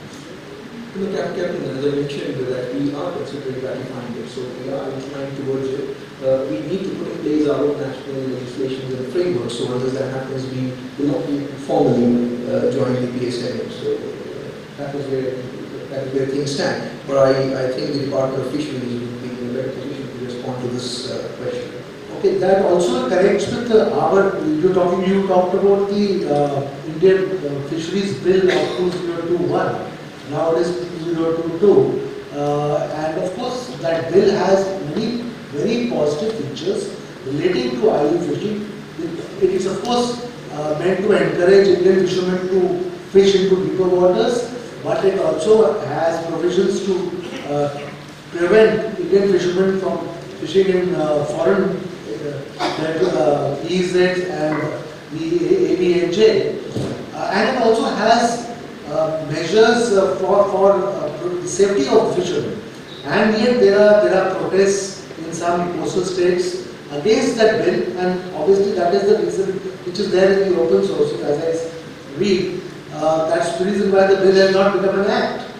And the essential grounds of the Indian fishermen, who are traditional fishermen, right, is that this is more favorable to the corporate fishers, because they will have to pay for the license and all that, and they will have to be under the scrutiny. Is this something which is also related to India's non-ratification of the PSMA? Is a question which I leave it to you if you don't want to answer it, or you're not in a position to answer it. But this is something which, if you can address it in whatever best way, before I throw the house open again for other questions. Thank you for that question. As I mentioned in my presentation, that this is the marine sector, the important sector for India. It is a sunrise sector. A large number of stakeholders are involved. It provides not only food security to our people, but also livelihood to many fishermen, most of whom are small fishermen. We understand their concerns fully as a country, and I think we have voiced that in international fora. Having said that, on the question of the pending bill, I think ours is a vibrant democracy. We adopt a very consultative approach when it comes to legislation. So even if it takes time, what is the outcome, at least command the agreement and consensus of all major stakeholders. I would say all, but there will still be some remarks. In UN, they say that if you reach an agreement with which everyone is unhappy, that's a good agreement. So we wish to get something like that when it comes to the marine fisheries bill. Thank you. That was a wonderful response. Please go ahead. This is Captain Monty, Indian Navy. My question to you is with respect to the two terms in the sub-theme, that is the legal voids and the constraints. Now I'd like to draw your attention to the trivia which were flashed in the beginning about the responsibility, the biggest responsibility which lies with the flag state, and the comment with the, if I'm not wrong, with the Maldivian delegate, how to handle fishing vessels registered with flags of convenience. So is there a thought in the diplomatic community, because we are dealing with international law, of giving more mandate to the international bodies like RFMOs to deal with IUU fishing rather than leaving it only with the flag state? Because what we have generally seen is that you register a complaint with the RFMO with all the proof, and thereafter it is given to the flag state to take action on the IUU fishing vessel, which generally doesn't lead to much. Thank you. I'm Captain Benjamin Bitogo from Tanzania Navy. Among the challenges you have mentioned is about the pending ratification of the United States. What is the initiative of IORA to tackle this problem? Thank you. Title of the presentation, I was a little afraid when you were wanting a repeat of the presentation at supersonic speed. But your subsequent part of the intervention very clear. Your focus was on the flag state responsibility. As I mentioned, it is the primary responsibility of the flag state to tackle IUU fishing, but that does not exonerate other actors who need to take action whatever they can as a coastal state and as a port state, to say the least. So clearly, flag states cannot be left to themselves to ensure that they're fully compliant with international law and also the guidelines and also the advices of the RFMOs. So clearly action is required by all entities and it cannot be left to the flag states, needless to say. On the question of ratification, before this presentation I asked my section to prepare a quick list of all the countries of the IORA region who have ratified and who have not ratified. I think this was an exercise which I didn't find that IORA has done yet. Although in a general sense this issue comes up, but there is the follow-up of that will not be very rigorous because it also entails in some ways naming and shaming which countries, be it any country, is not very comfortable with. But I think it goes without saying that the general principle of following up on pending ratification is a good idea that IORA collectively must pursue. And I think the right forum to do that as far as IUU fishing goes will be the Maritime Safety and Security Working Group. So any delegate may consider making that suggestion and it could be part of the action plan of the working group. And I think it would result in tangible benefits because wherever there is a rigorous follow-up, there are results. Thank you. Okay, last one before we request. And 29th TMC and NSTMC.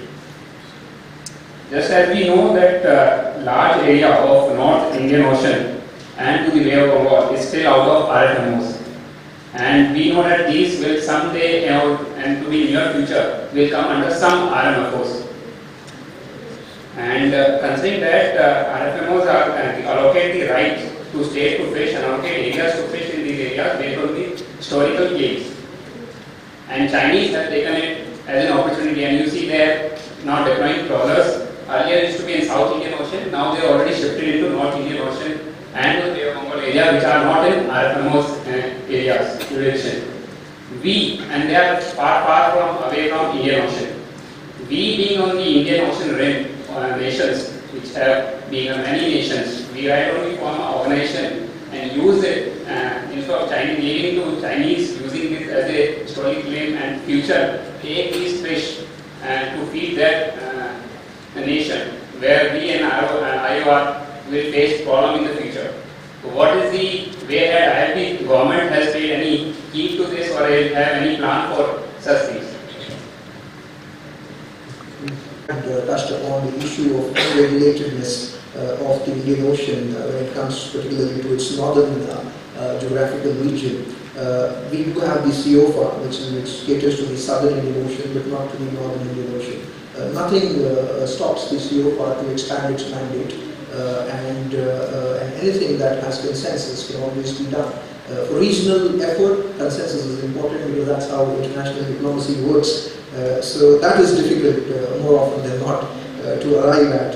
As far as the violations that countries are doing meanwhile, it is a concern, it is a matter of concern because as long as there is unregulated territory, there would be violations. And it's at least good that we are conscious of this problem, and I think it's only a matter of time before action is taken on this issue.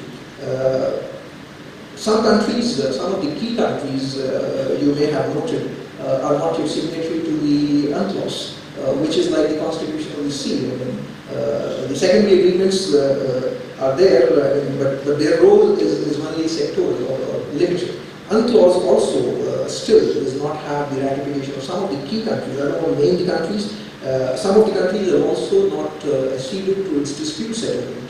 There are different options which UNCLOS provides, but they do not even heed to the judgments, for example, of the Permanent Court of Arbitration.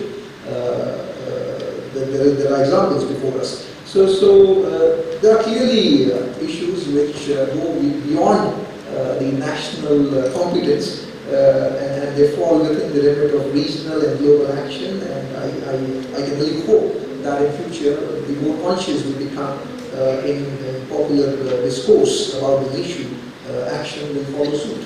Thank you. May I now request if Commandant... These are personal views. The seminar today comprises of practitioners of maritime security. There's a front end of the sword, or the point of the sword, who are actually at sea thousands of miles from our shores. And we come across many such fishing vessels.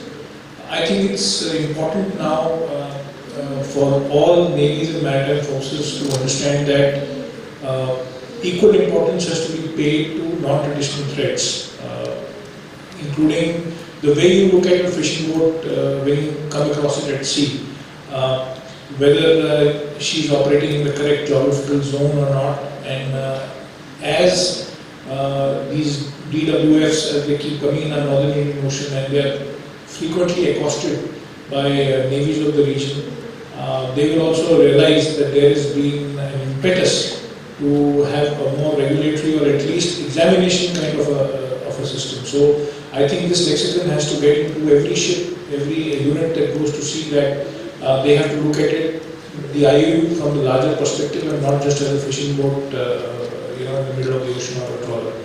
The second thing which I would like to suggest is that unless the seminars such as this have a complete troika of the strategic policy and the operational people sitting in the same room, it may not actually give the benefits that we so desire, because right now we are with the practitioners, but if we have from all the IORA countries in the next event that we organize, if we have the Ministry of External Affairs or Foreign Affairs of every country, if we have the Department of Fisheries who are the, I would say, the resident experts in the subject matter, experts in this domain, and the executioners or the practitioners of maritime security in the same hall, in the same symposium, I'm sure it will accrue much more benefits. And like I said, that every symposium, every seminar, every meeting incrementally leads to better mutual understanding.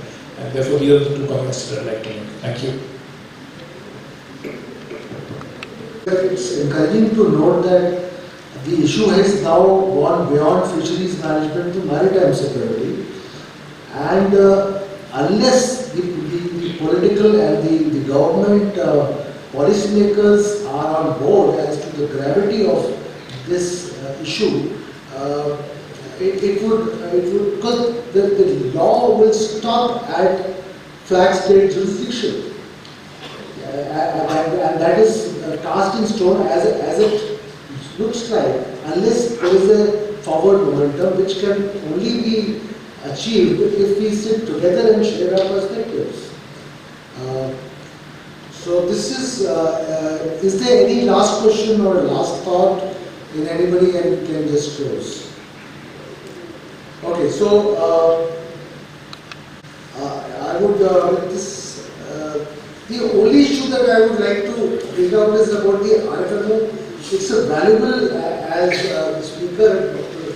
Alam said, it's really very valuable, but then there are flaws in the context of the Indian Ocean region, such as you have the Indian Ocean Tuna Commission by species, and then you have the SOIFA by region, and there is a lack of compatibility, and there is a gap in the coverage which would probably need to be resolved, but that can only be done if we all sit together, as was brought out by the Paul.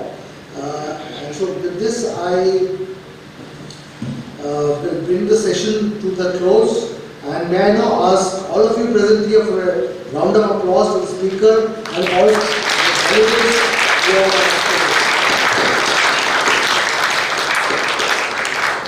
Now the floor to the MC. Thank you.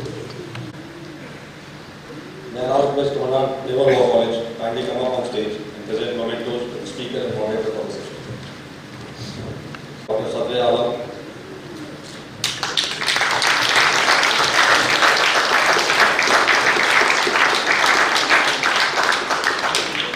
Captain Gurpreet Khurana.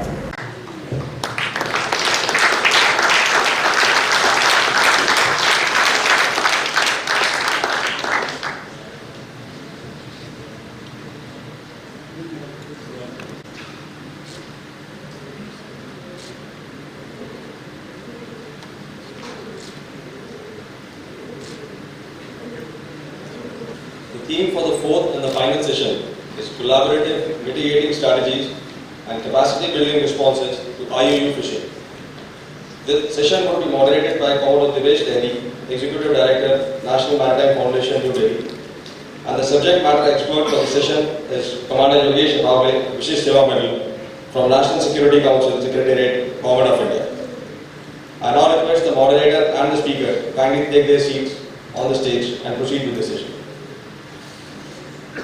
Good afternoon, gentlemen. At the outset, many thanks to the Commandant MWC and his team for inviting me to steer this session, which stands between all of us and a well-deserved lunch. I must confess that being a hardcore bong, fish, living or to be consumed is very close to my heart. Allow me now to foray into the overfished waters of the Indian Ocean and set the course for an informed discussion on collaborative mitigating measures against IUU fishing, which is the theme for this session. To enlighten us on this theme is an acknowledged subject matter expert, Commander Yogesh Bhavle, Vishish Seva Medal, who is presently appointed in the headquarters at New Delhi. Before I yield the floor to my distinguished colleague, I seek your indulgence to make a few overarching points.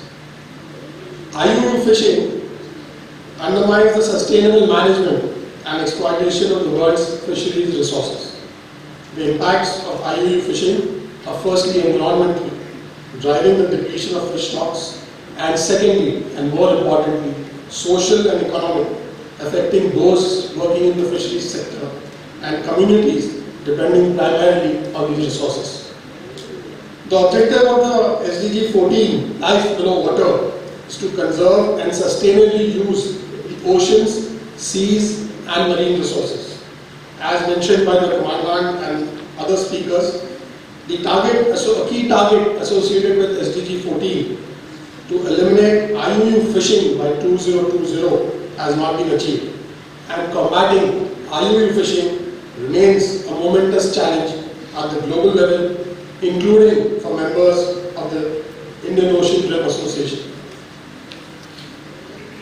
We have so far in this seminar been given an overview of IUU fishing in the IOR, seen the impact of IUU fishing on marine ecosystem in the IOR before attempting to address the legal voids and constraints in mitigating IUU fishing.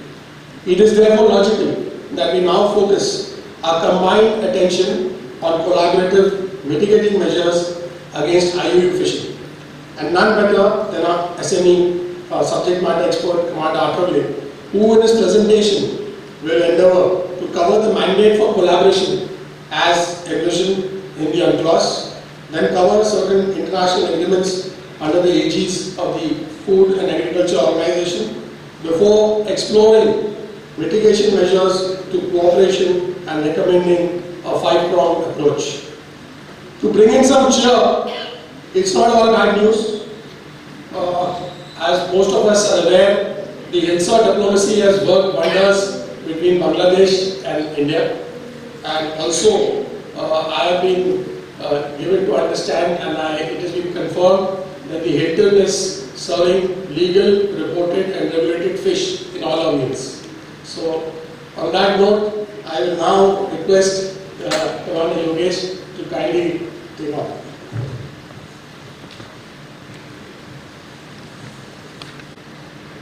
Good afternoon, everyone. At the outset, I would like to thank the organizers, the chair, for giving me the opportunity to present my views on collaborative mitigating measures against IUU fishing. A lot of ground has been covered in the preceding sessions, surveying the challenges which impact on containment of IUU fishing, especially in the Indian Ocean region. The wider implications and the negative impact of IUU fishing has also been discussed. In fact, I begin with a slight disadvantage that parts of my talk, presentation also, have been touched upon by previous speakers and have been covered partly in the ensuing discussions. But notwithstanding, I will attempt to highlight the scope for collaboration between IORA member states, amongst themselves and with some other international organizations for combating IUU fishing. In doing so, I will cover policy level options at various levels, and I'll also endeavor to suggest certain measures to enhance the capacity of regional states in the Indian Ocean to jointly fight the issue of IUU fishing. So let us begin by exploring the mandate which is available for collaboration as per various international regulatory regimes. The member states of IORA have optimum mandate through international regulatory regimes to take collective steps to fight IUU. Let us have a look at some of them, which commonly apply to all members. Perhaps the strongest basis for collaboration is provided in the UNCLOS, as has been covered earlier, especially the section 2 in part 7 of the convention. This section is dedicated to conservation and management of living resources. I have listed the concerned articles which deal with this, and would especially like to point out articles 117, 118 and 119. Article 117 states that all states have the duty to take or to cooperate with other states in taking such measures for their respective nationals as may be necessary for the conservation of living resources on the high seas.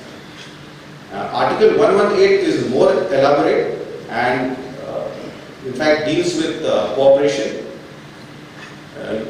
You could see the places where the word cooperation or cooperate is mentioned specifically. Article 119, it deals with conservation of living resources on the high seas and provides that scientific information, catch and fishing effort statistics and other relevant data shall be contributed and exchanged on a regular basis through competent international organizations. Drawing from these provisions of the UNCLOS, there are international agreements which we have discussed in the preceding sessions, which collectively provide for an effective framework for states to cooperate against IUU fishing. Some of them, the most prominent ones are listed on the slide, mainly the UN Fish Stocks Agreement of 1995, the FAO Compliance Agreement, which actually reads the FAO Agreement to promote compliance with international conservation and management measures by fishing vessels on the high seas. In short, FAO Compliance Agreement, and the FAO Agreement on Post-State Measures, which has been discussed. The Post-State Measures Agreement actually dates to 2009. It was brought in force in 2016. But the work on this agreement has been going on for more than 10 years now. It is the first binding international agreement which specifically targets IUU fishing. In addition to these agreements, we have some of the FAO documents which serve as guidance documents. I have listed them on the slide. The Code of Conduct for Responsible Fisheries, the International Plan of Action to Prevent, Deter and Eliminate IUU Fishing, the Guidelines for Marking and Identification of Fishing Vessels, the Voluntary Guidelines for Flag State Performance, and then the Cape Town Agreement, which is under the IMO, not the FAO, which deals with, specifically deals with fishing vessels and fishing safety. The UN Development Goal was touched upon earlier. Now, having seen the FAO-driven mandate for cooperation, let us examine how this is strengthened by the binding and non-binding provisions of the regional fisheries management organizations. Now, the RFMOs are actually a subset of a wider framework which consists of 50 regional fisheries bodies. The fisheries bodies are again divided into 27 marine and inland fishing areas. So we have 8 inland and 19 marine areas. Some fisheries bodies have regulatory powers and can adopt conservation and management measures, and some are non-binding. The RFBs which have a regulatory binding mechanism are called the RFMOs, and we have 17 RFMOs as we discussed in the morning. The geographical areas that they cover are as depicted on the slide. We have the separate RFMOs which look at tuna fisheries, and the balance of the RSMOs look at deep sea fisheries which are for different species. Of relevance to IORA are the RFMOs which are shown on the slide. We have discussed some of them in the morning. Prominently the Indian Ocean Tuna Commission, the Southern Indian Ocean Fisheries Agreement, the Southwest Indian Ocean Fisheries Commission, and the Commission for the Conservation of Southern Bluefish Tuna. We also have the RFB of the Bay of Bengal Program, intergovernmental organization, which has got its office in Chennai. So this cooperative and collaborative mitigation measures that we are seeking to explore could be steered through this existing framework of RFBs and RFMOs, as also looking at the balance areas of the FAO, which are mainly the FAO areas 51 and 57, which concern the Indian Ocean. So in this backdrop, we could explore mitigating measures at various levels that impinge upon the fisheries policy of any nation. So I would like to suggest a 5-pronged approach. The 5 prongs are listed on the slide. They cover various dimensions of a nation-state's approach, which would involve policy, legal measures, institutional capacity building, operational measures, and technical measures. So let us see these prongs one by one. I begin with the international level. There is significant scope to strengthen the international policy framework against IUU by encouraging and convincing states which are yet to ratify the agreement on port state measures, the compliance agreement, and the Cape Town agreement to earnestly move in that direction. This could be facilitated by member states of the IORA who possess the expertise and institutional capacity to organize workshops and conferences like the one which is happening now, to create better awareness among member states which are outliers in the PSMA regime, and other important agreements like the Cape Town agreement, etc. In this context, the MOU concluded by IORA with France through the Agency Française de Développement in 2020 for strengthening the capacities of IORA in promoting the blue economy and fisheries is a positive step. Perhaps we need more such initiatives from the member states which have got better capacity in this regard. Secondly, there is growing scope for facilitating information sharing between various information fusion centers. One of them is represented here today, of the IORA region. Also, maritime operational centers in the IORA region, such as the Regional Coordination Operations Center, Sessions, the European-led Maritime Awareness in the Straits of Hormuz, EMASO at Abu Dhabi, and the Australian Navy Maritime Operations Centre to share inputs concerning IUU fishing. The Indo-Pacific Partnership for Maritime Domain Awareness is also a positive step to improve awareness about dark shipping. And this includes IUU fishing because many vessels which indulge in IUU are also dark ships. Use of modern spectrum mapping softwares that present synthesized information obtained through satellite-based radio frequency detection, imagery, etc. could also be encouraged. It is pertinent to bring out that the Interpol Global Fisheries Enforcement Program is relevant to the aspect of information sharing against IUU. This was covered by the previous speaker, Dr. Alam.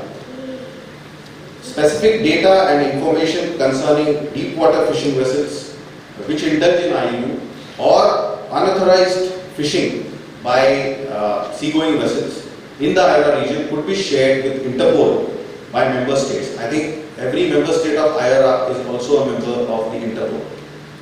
Further, at the multilateral level, IORA member states could make focused efforts to bridge gaps in spatial areas of competence between RFMOs and gaps between groups of species covered by RFMO. This was covered in detail before.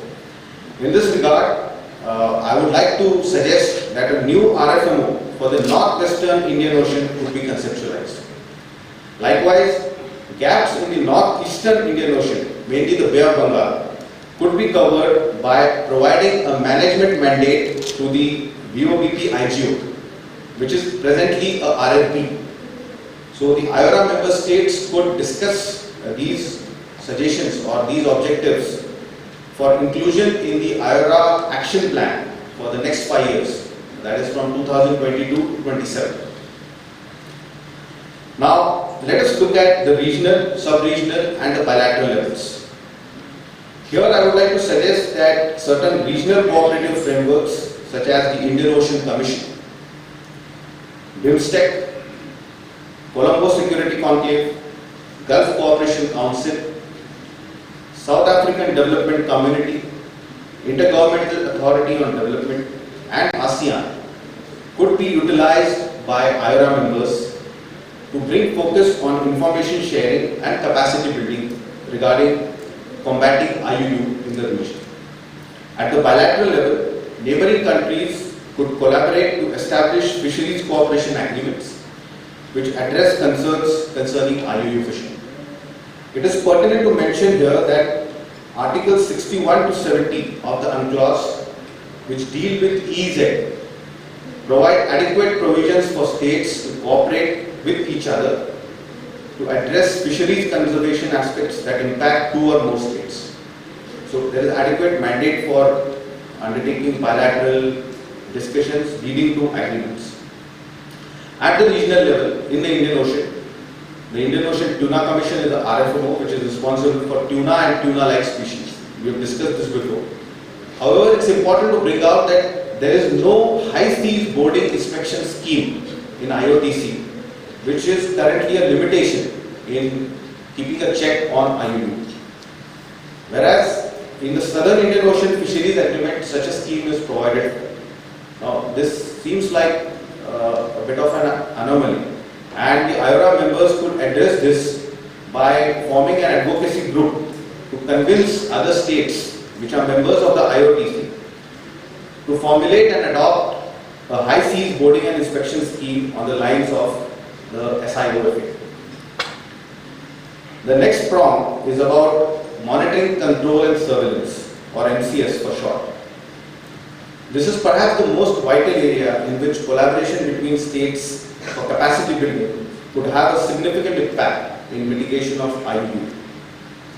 Some of the important components of MCS are as shown on the slide. These are the various avenues in which there is a lot of scope for cooperation and collaboration between the IORA member states. In the Indian Ocean region, there have been some notable examples of collaboration between IORA member states on a bilateral basis as well as at the sub-regional level. Some of them could be further enhanced or emulated in the region for better cooperation. The key, I would say one of the most important ones is the Regional Fisheries Surveillance Plan of the Indian Ocean Commission, which is supported by the European Union and has been in operation since 2007. Also at a bilateral level, India has responded to requests of Mauritius and Seychelles since perhaps the later part of the first decade of this century by deploying naval ships to undertake joint EEZ surveillance in the EEZs of those partner nations. Similarly, the Indian Navy has undertaken coordinated patrols in the Bay of Bengal with the counterparts of Indonesia, Thailand, Myanmar and Bangladesh along the international maritime boundary lines. More such efforts in the region could help enhance fisheries related MCS in the IORA. An important dimension of capacity building regarding MCS pertains to human resources and their training, especially in technology and management of technical tasks which are involved in checking IUU.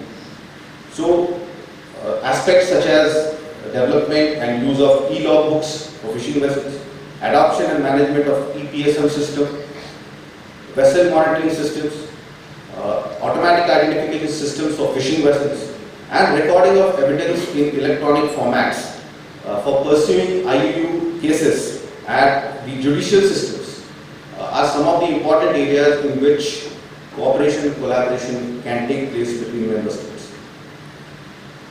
To understand capacity building on the issues that I just mentioned, IORA working groups on maritime security and safety, fisheries and blue economy could consider drawing up proposals for seeking financial assistance from FAO. FAO has got dedicated programs for supporting such capacity building initiatives, especially the Global Capacity Development Program and the Technical Cooperation Program, which are operated by the FAO. Also, there is expected to be a PSMA Assistance Fund, which would be established shortly. These could be used by the IORA member states to seek assistance, financial assistance. Also, IORA could look at seeking grants from the Global Environmental Facility Small Grants Program. They have an international waters portfolio. Also, as it was mentioned by the previous speaker, the UNODC has a global maritime crime program where skill development for prevention of IUU fishing is looked at.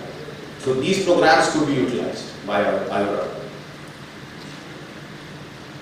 Now, the fourth prong of my suggestion concerns collaborative approach to reforms in fisheries management at the national level.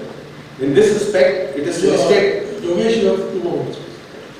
In this respect, it is suggested that the IORA Secretariat could undertake dedicated awareness campaign among member states to adopt certain domestic legislations which address the challenges of IUU and also contribute data to certain databases like what I have flashed on the screen.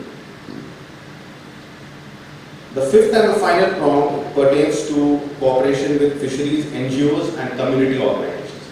So here I would suggest that the IORA Secretariat could engage through the member states with various fishery related community organizations and NGOs for creating awareness about IUU and checking this menace in our region. Here I would like to particularly mention the NGOs which are involved in gathering and analyzing satellite-based information from commercial satellite data regarding IUU activity in the Indian Ocean. They also could be engaged. To conclude, I would say that I have endeavored to present certain measures to address the complex challenge of IUU fishing in our region. Considering that the first meeting of IORA was held, IORA Working Group on Blue Economy was held only in 2019, and the Working Group of Fisheries was formed only in 2020. I feel that the IORA member states are still at the initial stage of their collaboration and have valuable opportunities ahead to further strengthen their collaboration in association with the working group on maritime security and safety. The mitigating measures have to be a sum of many parts, and they should complement the larger effort being made by the member states of IORA to use the oceans for bona fide purposes in a legitimate and a sustainable manner. That's all. Thank you.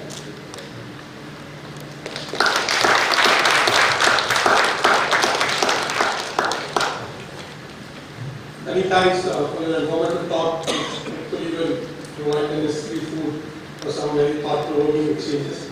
However, before I invite questions from the Quad leaders, have issued a statement on the 24th of May 22, wherein this IPMDA, which you alluded to, the IPMDA is a little ambiguous in its coverage because it talks of IFC IOR, IFC Singapore, and Solomon Islands and the Vanuatu.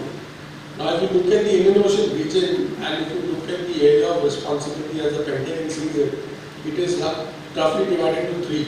One is the Indo-PACOM, then there is AFRICOM, and there is CENTCOM. The IPMDA, as it stands, is looking at only the Indo-PACOM area of responsibility, and the AFRICOM and the CENTCOM areas have been left out or have not been mentioned. What is your view on RFIMC Madagascar plugging into this approach to this IPMDA thing to provide an entire coverage of the entire Indian Ocean region? That is one. Second is, there have been reports of the Chinese distant water fleet operating with impunity in the Northern Indian Ocean, despite having imposed a moratorium on fishing from 1st of July to the 30th of September. And yet there are reports that they were there and fishing was on. So, and given the fact that the Chinese maritime militia, or they are, as they are called, the little blue men or the green force or whatever, and people have talked of in camouflage, they are fishers, out of camouflage, they are military personnel. So to address the elephant in the room, what are your views on that? Thank you, sir. To answer your first question, sir, what I would say is the vision expressed by the members of the Quadrilateral Security Dialogue concerning maritime domain awareness should be welcome because the concept of IPMDA will significantly cover the region that the IORA is interested in, which is mainly the Indian Ocean region. And I would imagine that IPMDA will eventually cover even the Western Indian Ocean and parts of the Southern Indian Ocean, because this is a very important geographical area which is of interest to most of the countries of the Indo-Pacific, and especially when we see it from the perspective of IUU. No initiative which deals with maritime domain awareness can ignore this part of the Indian Ocean. Therefore, I would imagine that these divisions, which are actually the outlook of the US DOD, would not affect or should not affect the IPMDA mandate, especially when seen from the IORA perspective. Yes, you mentioned RMIFC Madagascar. It is an important fusion center of the region, and as I mentioned in my talk, the fusion centers of the region should collaborate and exchange information with more focus on IUU, so that collectively we are able to bring more scrutiny on this aspect which affects our security. Regarding the second question, regarding the Chinese IUU fishing in the Northern Indian Ocean, I think it is a well-known fact that there is a lot of IUU activity happening from extra-regional actors in the Indian Ocean, and especially of late, the Northern Indian Ocean has come into focus because of the increase in the squid fishing in that part, especially of the Arabian Sea, which is not covered by a non-tuna RFM. So, to that extent, I think already there is international scrutiny on this activity, and perhaps the so-called self-moratorium which was announced by the Chinese government might have to do with the increased scrutiny on on the activity of their deep water fishing fleet in the Indian Ocean. But yes, that only underscores the importance of nations identifying such activity in our region and making public the information which is gathered from reliable and credible sources, such as surveillance platforms and through satellite, etc. And with such cooperation between the IORA states, I believe we will be able to bring more scrutiny and curtail such illegal fishing activity in our region. Thanks. Captain Rohit, would you like to throw some more light on this already well-lit hall? Chair had offered. First is with respect to IPLTA. Basically, it's a core initiative as Commander Kamil brought out. And currently we are working out the architecture between the core partners. And in fact, that is our proposal that the entire Indian Ocean region should be covered in that. And that is more or less has been agreed. So as we told, the areas would become part of IPLTA. Only thing is we'll have to indent the pictures for those areas and thereafter provide to our IORA partners. With respect to the Chinese moratorium period, so what is interesting is, while we can say that China had imposed this moratorium period, but this was actually during the lean period. When we compared with the previous years, this period was when, as it is, the DWF activity drastically reduces. That is the period from July to September. However, we monitored this area very carefully in the center, and as rightly brought out, there was Chinese fishing activity there. But it was definitely lesser as compared to the previous years during the same period. Thank you. I'll now invite enlightening presentation. And I just want some of the questions to comment on the joint fisheries program of the Indian Ocean Commission, which is the EcoFish, and whereby we empower officers, fisheries protection officers of the state members on board a vessel, and the Coast Guard provides support by deputing its aircraft for mission surveillance. And this mechanism has worked quite well. It has worked quite well in curbing illegal IUU fishing in that part of the region. So maybe it's a food for extending it to other IORA partner members. Thank you. Any other queries from the friendly partner? My contribution is all of our presentation show that IUU is increasing. The incidence of all the presenters show that the incidents are increasing from 2020 up to 2022 September. So what is the plan? Despite all of the plan that have been presented, so what is the plan to reduce this one? Because it seems that the incidents are increasing since 2020 to 2022 September. The second one I want to ask you, in case, for instance, here we are, international, let's say foreign vessels are conducting IUU in EEZ or territorial water, then you pursue it, you decided to sue it.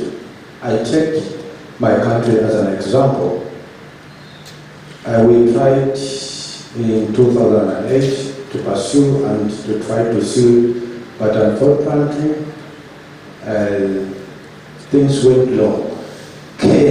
For instance, Tanzania said, okay, as a member of IORA, can you help lawyers to defend us to the vessel that we caught conducting IUU along our territorial water and EEZ? Because I think one of the weaknesses within our member is lack of competent lawyers to stand against the foreign vessels that are conducting EU within territorial water areas. Thank you very much. So I would like to respond to IORA states to build their own capacities by taking help of those members within the IORA who are today better placed in terms of these capacities. Like, for example, you mentioned about legal expertise, legal knowledge and wherewithal to pursue IUU cases. Now, we have members within IORA which are developed nations. They can help the developing nations to build up such capacity. And one very good example is the one which I mentioned about the MOU concluded between France and IORA in the field of blue economy and fisheries. Now, more such arrangements.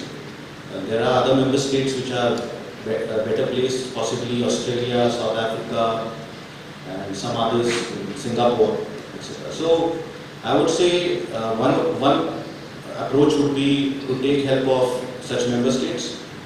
The second would be for the IORA Secretariat to formulate certain objectives in their action plan for the next 5 years, in which they specifically target the IUU fishing and various steps that need to be taken by IORA as an organization towards curbing this activity in our region. This would involve naming and shaming those vessels which are repeated offenders, which have been identified by more than one member states of operating in this region through various means, including electronic means like satellite surveillance, etc. So I would suggest this two-pronged approach to tackle this issue. I agree with Mr. Veeraswamy's comment that the program which is the fisheries surveillance program which is followed in the southwestern Indian Ocean, EcoFish, joint fisheries surveillance program. It is supported by the European Union through the IOC. It's a very good example of how regional states, sub-regional states I would say, can come together to bring scrutiny on IUU fishing and also give a sense of security to the regional maritime actors in the region. Most such initiatives could be conceived by other sub-regions. I had mentioned BIMSTEC, ASEAN, IGAD, GCC, even the Colombo Security Conclave, which is a more recent organization. So we have to look at addressing this issue as a sum of many parts. Yes, please. Commander Shailesh Chandrasena from Royal Thai Navy. I have a quick question on monitoring, control, and surveillance system. So I would like to know that in your country, in order to proceed all elements, monitoring, control, and surveillance, what other maritime agencies that have involvement, and how about the coordination between maritime agencies? Are there any difficulties in tackling with IUU fishing?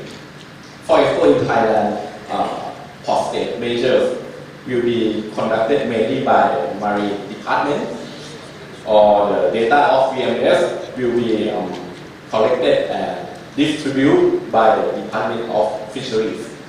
I would like to know about your case, your country. Thank you. Very relevant question, very pertinent question, because we do talk about capacity building and we talk about capability development in terms of skills, etc.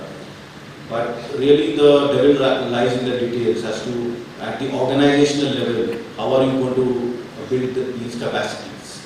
Because there are different stakeholders in each country which are looking at different aspects.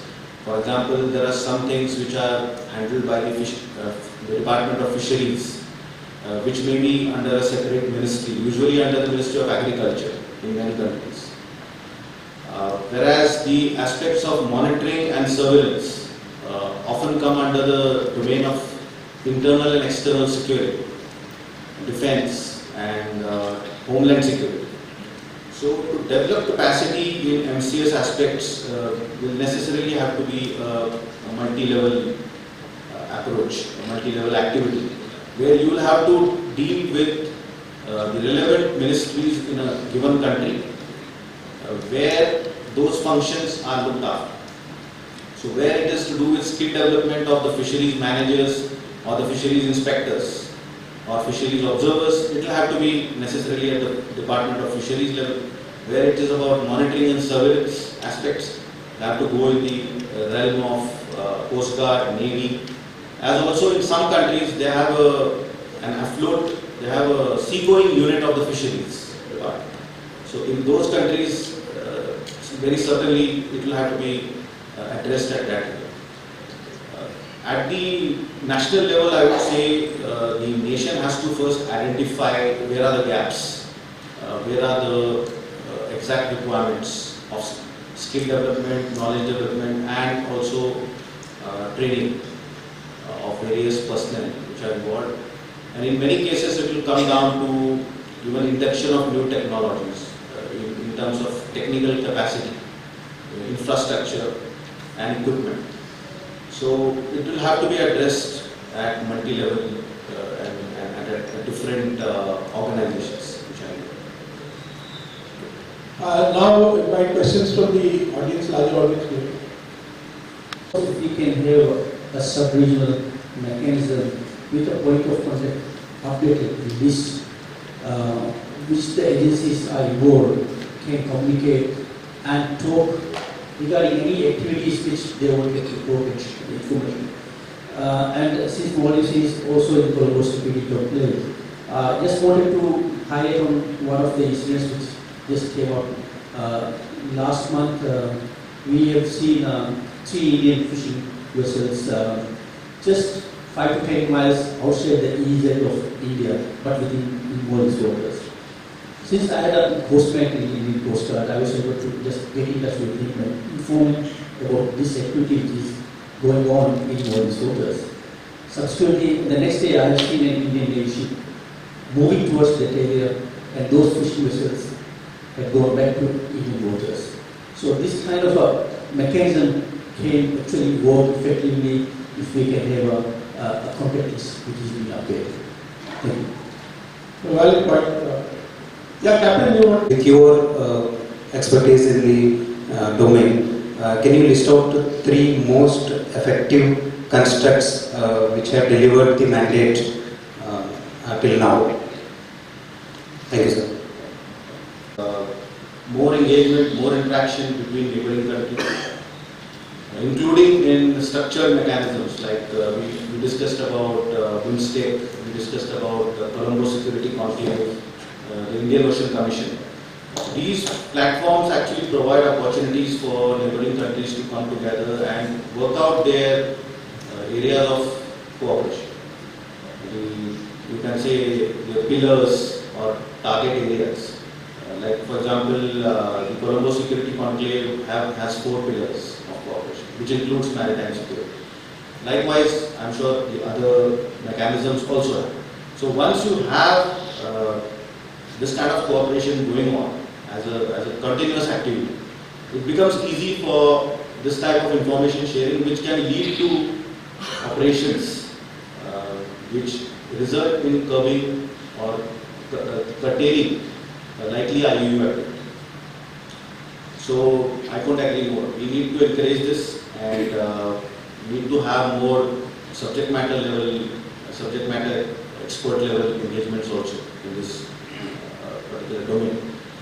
Regarding the second question about any ranking or rating etc. of organizations, to the best of my knowledge, I don't think there is any such metric globally, except there is this IUU, Global IUU Fishing Index, which is a more recent phenomenon.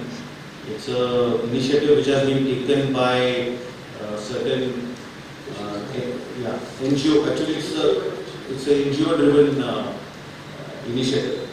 There is one global initiative for transnational organized crime. They, along with one NGO which deals with fisheries issues, they have come up with this index which considers some 40 different factors to draw out a ranking which is between 1 to 5 numerically. So 1 is considered the best and 5 is the worst. So the lesser your rank, in terms of the number, the better you are in terms of overall vulnerability to IUU. It actually doesn't indicate the activity which happens in your EZ or something of that nature. It actually, on a slightly broader level, shows how well placed you are in terms of compliance with various IUU related norms. So that is one index, one metric which can be used. I had suggested it, that it can be used by IORA to address the vulnerabilities in their member states. It has got, I think, 3 components: flag state, coastal state and port state members. So on 3 broad basis they do the indexing. Among the best performing organizations, really won't be able to comment, because I am actually not a subject matter expert in fisheries. My domain is more to do with maritime security. But since fisheries is an important element in that, because it has got overlapping dimensions with maritime security, I can say that in our region, in the Indian Ocean region, IOTC is a fairly efficient RFMO, although it doesn't have, as of now, the IC boarding scheme, vessel boarding scheme, which should be, I think, we should be adopted, because IOTC has the largest membership in our region, and therefore we can say that it is one of the better performing RFMOs. But there are others also, as we have seen, which have limited membership, but they have a focused area of work. And globally, yes, in the Pacific, in the Atlantic, there are many other RFMOs which are equally or even more effective. Yes, sir. Commander Krishna Kumar Yadav from 29 PMC and 1st NS PMC. So as Dr. Sadri Alam has mentioned that now we are shifting from fisheries to maritime security, which is now an important aspect and is a good to look into that aspect. But in today's world of uncertainty, unsecure, where the trust is not fully between the various nations, don't we think that using a word like security is deterrent to have any collaboration or collaborative approach to such things? So terminology is the most important way, like we see the example of IORA, where Indian Ocean Rim Association members are not very keen to join in, because this includes the word quadrilateral security dialogue. Whereas when they form up the IPEF, the number of members, where we say Indo-Pacific Economic Forum, as the number of members have increased and they are ready to collaborate. Don't you think that no, it's not the correct time or not the correct, the using of terms like maritime security in fisheries and getting a collaboration is not the correct at this stage. Hence, we have to be very careful in using the terms where we using a forum like this. You have such using such words and immediately converting, because this gives a insecurity in things to bring a word like security in between into such collaborative approach. Including the term maritime security in relation to discussions on predominantly fisheries and such non-military topics, I would say that we cannot really make the theme break between security dimensions to any civilian or benign activity which happens in a very expansive medium like the maritime domain. Maritime domain is one of the global commons where you have multiple actors, overlapping international interests, and the potential to actually have conflict and confrontation between state actors due to I would say contrasting economic and even political interests. So you cannot divorce maritime security from any discussion regarding international activities which are conducted on the high seas.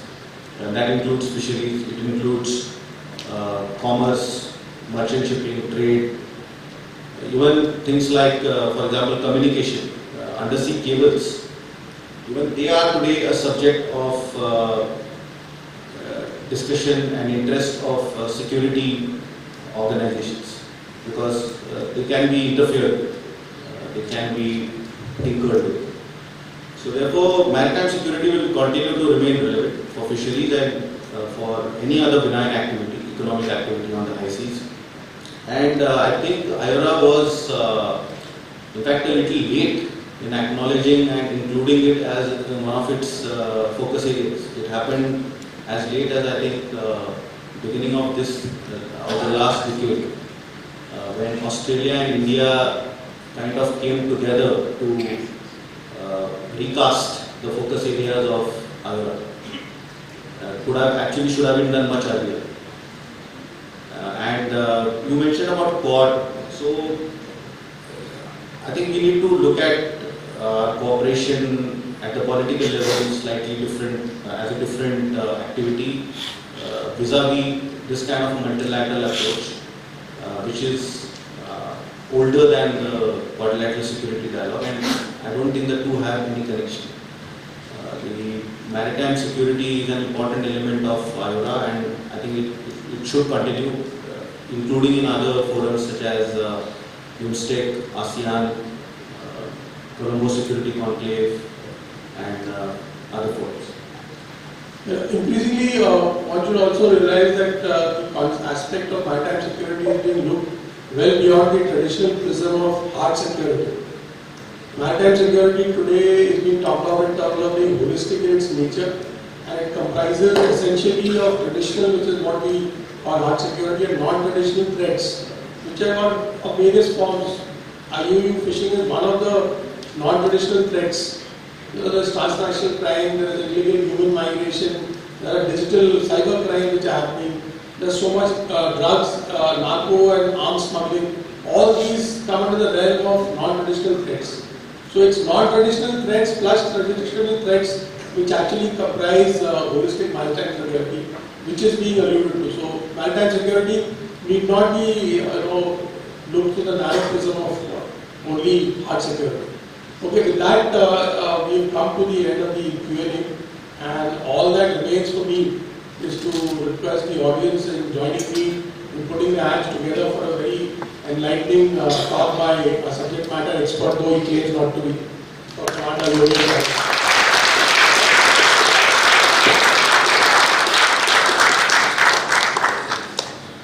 I request the MC to take over.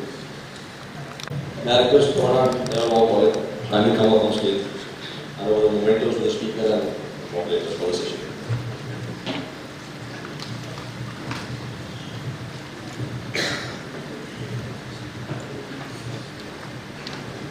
हमारा योगेश बताओगे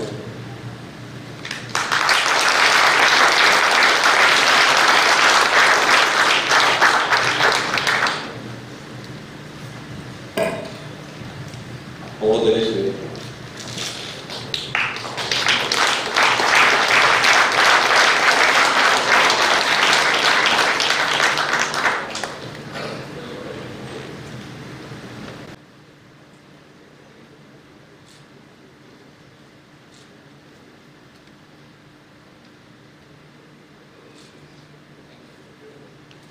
I now request Commodore Anil Jaggi, Commodore Foreign Cooperation Indian Navy, to deliver the closing address.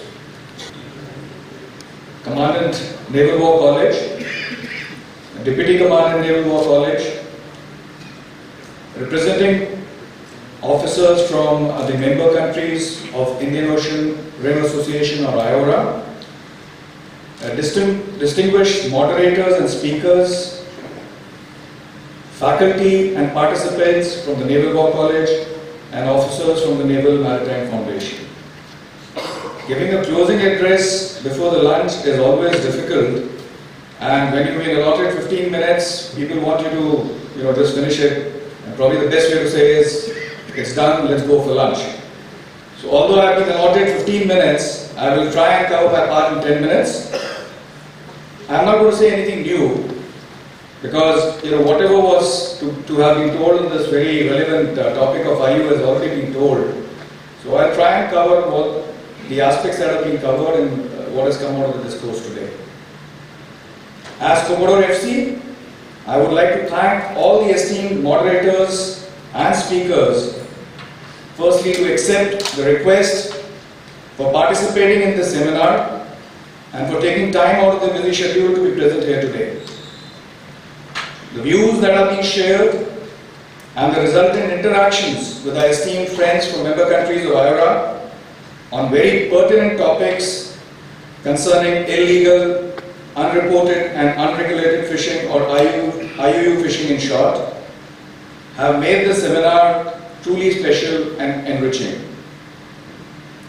IORA, as was mentioned earlier, which is a multilateral construct of 23 member states and 10 dialogue partners, attributes great importance to the fisheries management in consonance with its aim of strengthening regional cooperation and sustainable development within the Indian Ocean region. Government of India and Ministry of External Affairs have decided to conduct an IORA-IUU seminar, and accordingly the Government of India and Indian Navy embarked upon conducting the seminar for constructive discussions on matters IUU amongst a gathering of naval and maritime agency representatives from IORA member countries of the Indian Ocean region. Given the relevance of IUU to the maritime domain, its direct connect with the oceans, and the large attendance by naval officers from friendly foreign countries in the seminar, it was only befitting that this seminar is being conducted under the aegis of the Naval War College, which is an institute of higher learning for the Indian Navy. Further, the conduct of the seminar at Goa, which is a historical city and a favorite tourist destination on the west coast of India, adds a completely fascinating tinge and flavor to the seminar. The IUU seminar afforded opportunity for all participants from friendly foreign countries to communicate their perspectives on the various aspects of IUU fishing which were covered today. And the healthy discussions have also charted possible ways to address some of the challenges of IUU fishing that are being encountered in our respective regional areas and in the larger Indian Ocean region. The presence of subject matter experts and officials from various concerned ministries allow the discussions to be steered and progressed in a beneficial and meaningful manner. Based on the informative presentations and interesting discussions as well as deliberations, I have jotted a few noteworthy points which I put forth for your consideration. These are random insights and are not in any order of priority. Firstly, the seminar covered comprehensively the IUU activities in the Indian Ocean region and has given an intriguing insight to the impact of IUU on the marine ecosystem in the Indian Ocean region. It is a matter of concern for all stakeholders of the Indian Ocean region that the impact of overfishing and climate change has accelerated the reduction of major fish stocks within the Indian Ocean region. It was amplified by the commandant that many fish stocks, out of 441 fish stocks of IOR, are either overexploited, fully exploited, and some are even depleted. Dr. Varkes had also alluded that yellowfin stock is overfished. The situation will only become grave if collective actions are not put in place on a war footing. Second is the fact that the fisheries sector is crucial for the littoral states of the Indian Ocean and the countries beyond it. The region contains abundant fishing resources and continues to support a large segment of population both by way of employment as well as for dietary nourishment. The scourge of IUU can therefore have severe and cascading implications on the food security and the living standards of the coastal populations and regions of our countries. Thirdly, the ineffectiveness and in some cases lack of legal and regulatory frameworks to ensure effective ocean governance, especially in terms of IUU, in the current geopolitical and security environment of the Indian Ocean region, has also emerged quite starkly during the presentations and discussions. IUU fishing activities, which defy both national and international legal frameworks, along with non-conformity to the regional fishing regulations and good fishing practices, are becoming more rampant and flagrant.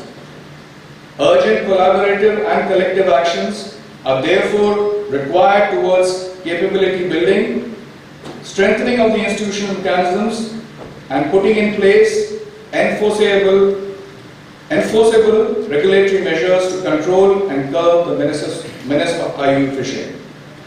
Last but not the least is the aspect of sustainable management of marine resources, which is a prerequisite for the sustainable development of marine-related economic activities and marine biodiversity conservation.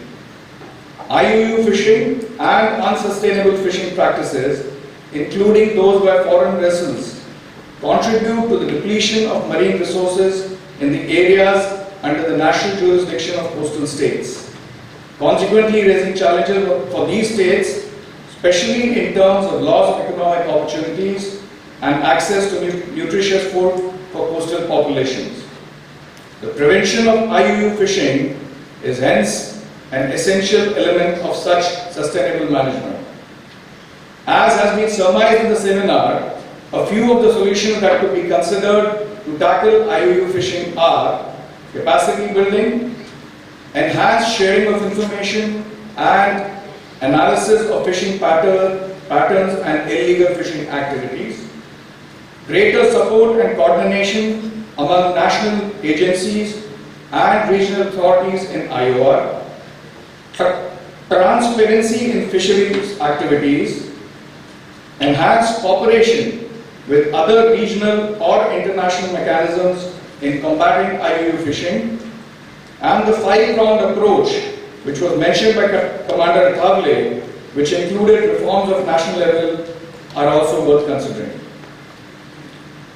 After listening to the discourse during the seminar, I am convinced that IUU fishing is a real and concerning challenge in the IOR, and the countries of the region are all facing to varying degrees capacity gaps in monitoring, preventing and addressing this challenge in the waters under their jurisdiction. To conclude, I would only like to state that it will be prudent for the countries in the Indian Ocean region and the IORA members to work together and collaborate in tackling the growing incidence and enormity of IUU fishing.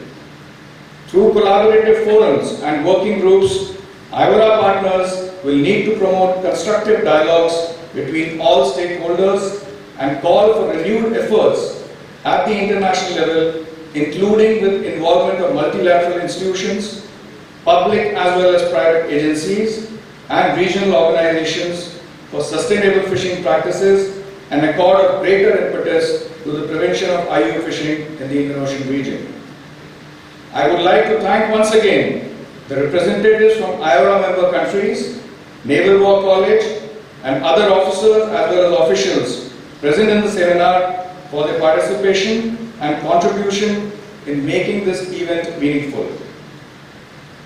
I wish you all a pleasant journey back to your respective countries and families, a very happy New Year 2023 in advance, and I hope that you carry fond memories of the beautiful beaches and the delicious cuisine of Goa as you travel back.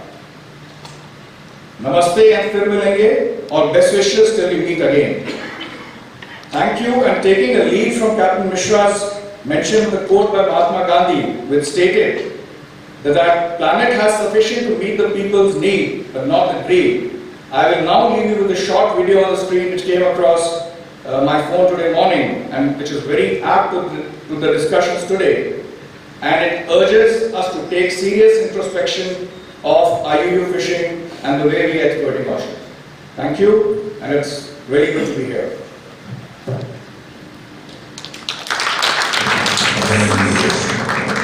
I'm water, and every raindrop, it all comes back to me. One way or another, every living thing here needs me. I'm the source. I'm what they crawled out of. Humans, they're no different. I don't owe them a thing. I give, they take, but I can always take back. That's just the way it's always been. It's not their planet anyway. Never was, never will be. But humans, they take more than their share. They poison me, then they expect me to feed them. Well, it doesn't work that way. If humans want to exist in nature with me and off of me, I suggest they listen close. I'm only going to say this once. If nature isn't kept healthy, humans won't survive. Simple as that.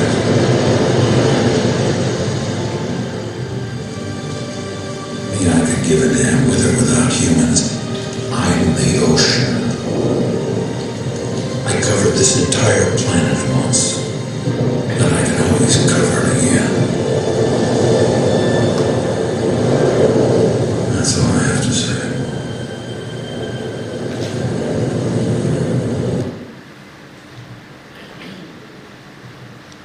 May I request Honorable Member of College to kindly come up and say a few words. Okay, good afternoon, gentlemen. I'll take precisely 120 seconds. We've had 4 sessions of which covered the various facets of IUU fishing. I think a contemporary subject which involves multiple agencies, loud and clear, which has come out from the deliberations today, and it requires continuous dialogue, debate, and deliberations. As I had covered in the opening address, I think the large participation is indicative that the issue has been hoisted, if I can add that in layman parlance. And I'm sure once the issue has been hoisted, the problem statement made, I think collectively we can come out with a solution which is agreeable to all the agencies. I'm sure all the distinguished delegates who have taken out time and come here, as I covered yesterday partly, that they have taken their takeaways and their issues, I'm sure which will get addressed over the due course of time. It remains for me to thank all the distinguished delegates from the friendly foreign countries for having come here all the way and attended this yesterday's seminar, majority of them and some of them who joined us today without getting into finer details. I thank all the Indian delegates from various agencies who are present here, the Naval War College faculty, the staff, and the officers from the Naval Higher Command Course and the Naval Staff and Technical Management Course, which has recently been rechristened. For free, frank, and inclusive participation in all the deliberation. A special thanks to all the speakers and moderators. And yesterday we had acknowledged the organizers and the backstage for conducting smooth conduct of the seminar. And today I take this opportunity to acknowledge the contribution of all the recorders and note takers for comprehensively compiling all discussions and decisions, which is very much required, and I think that is for the follow-up action by all agencies. I would also like to compliment both the Master of the Ceremony, that is Captain Hans and Captain Swaminathan, for steering the 2 seminars efficiently and most importantly, casting off in time and piping secure on time. Once again, thank you for all of you who are present in front of me and all those who are behind. In case I have missed out somebody, all protocols paid and returned. Thank you very much. And I request a round of applause for the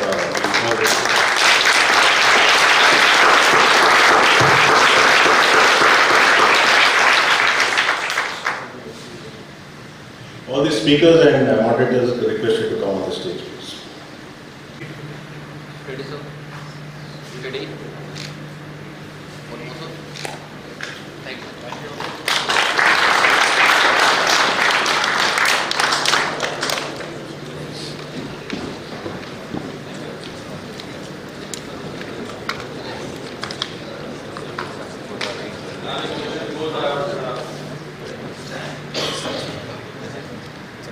Gentlemen, I thank you all for your wholehearted participation. We now close the proceedings for the inaugural IORA seminar on IUU fishing. We now break for lunch, which is laid out at Quattro adjacent to the lobby outside, and shall be looking forward to meet you all today evening at Terraco, located at the third floor terrace of the same hotel venue during dinner. Thank you.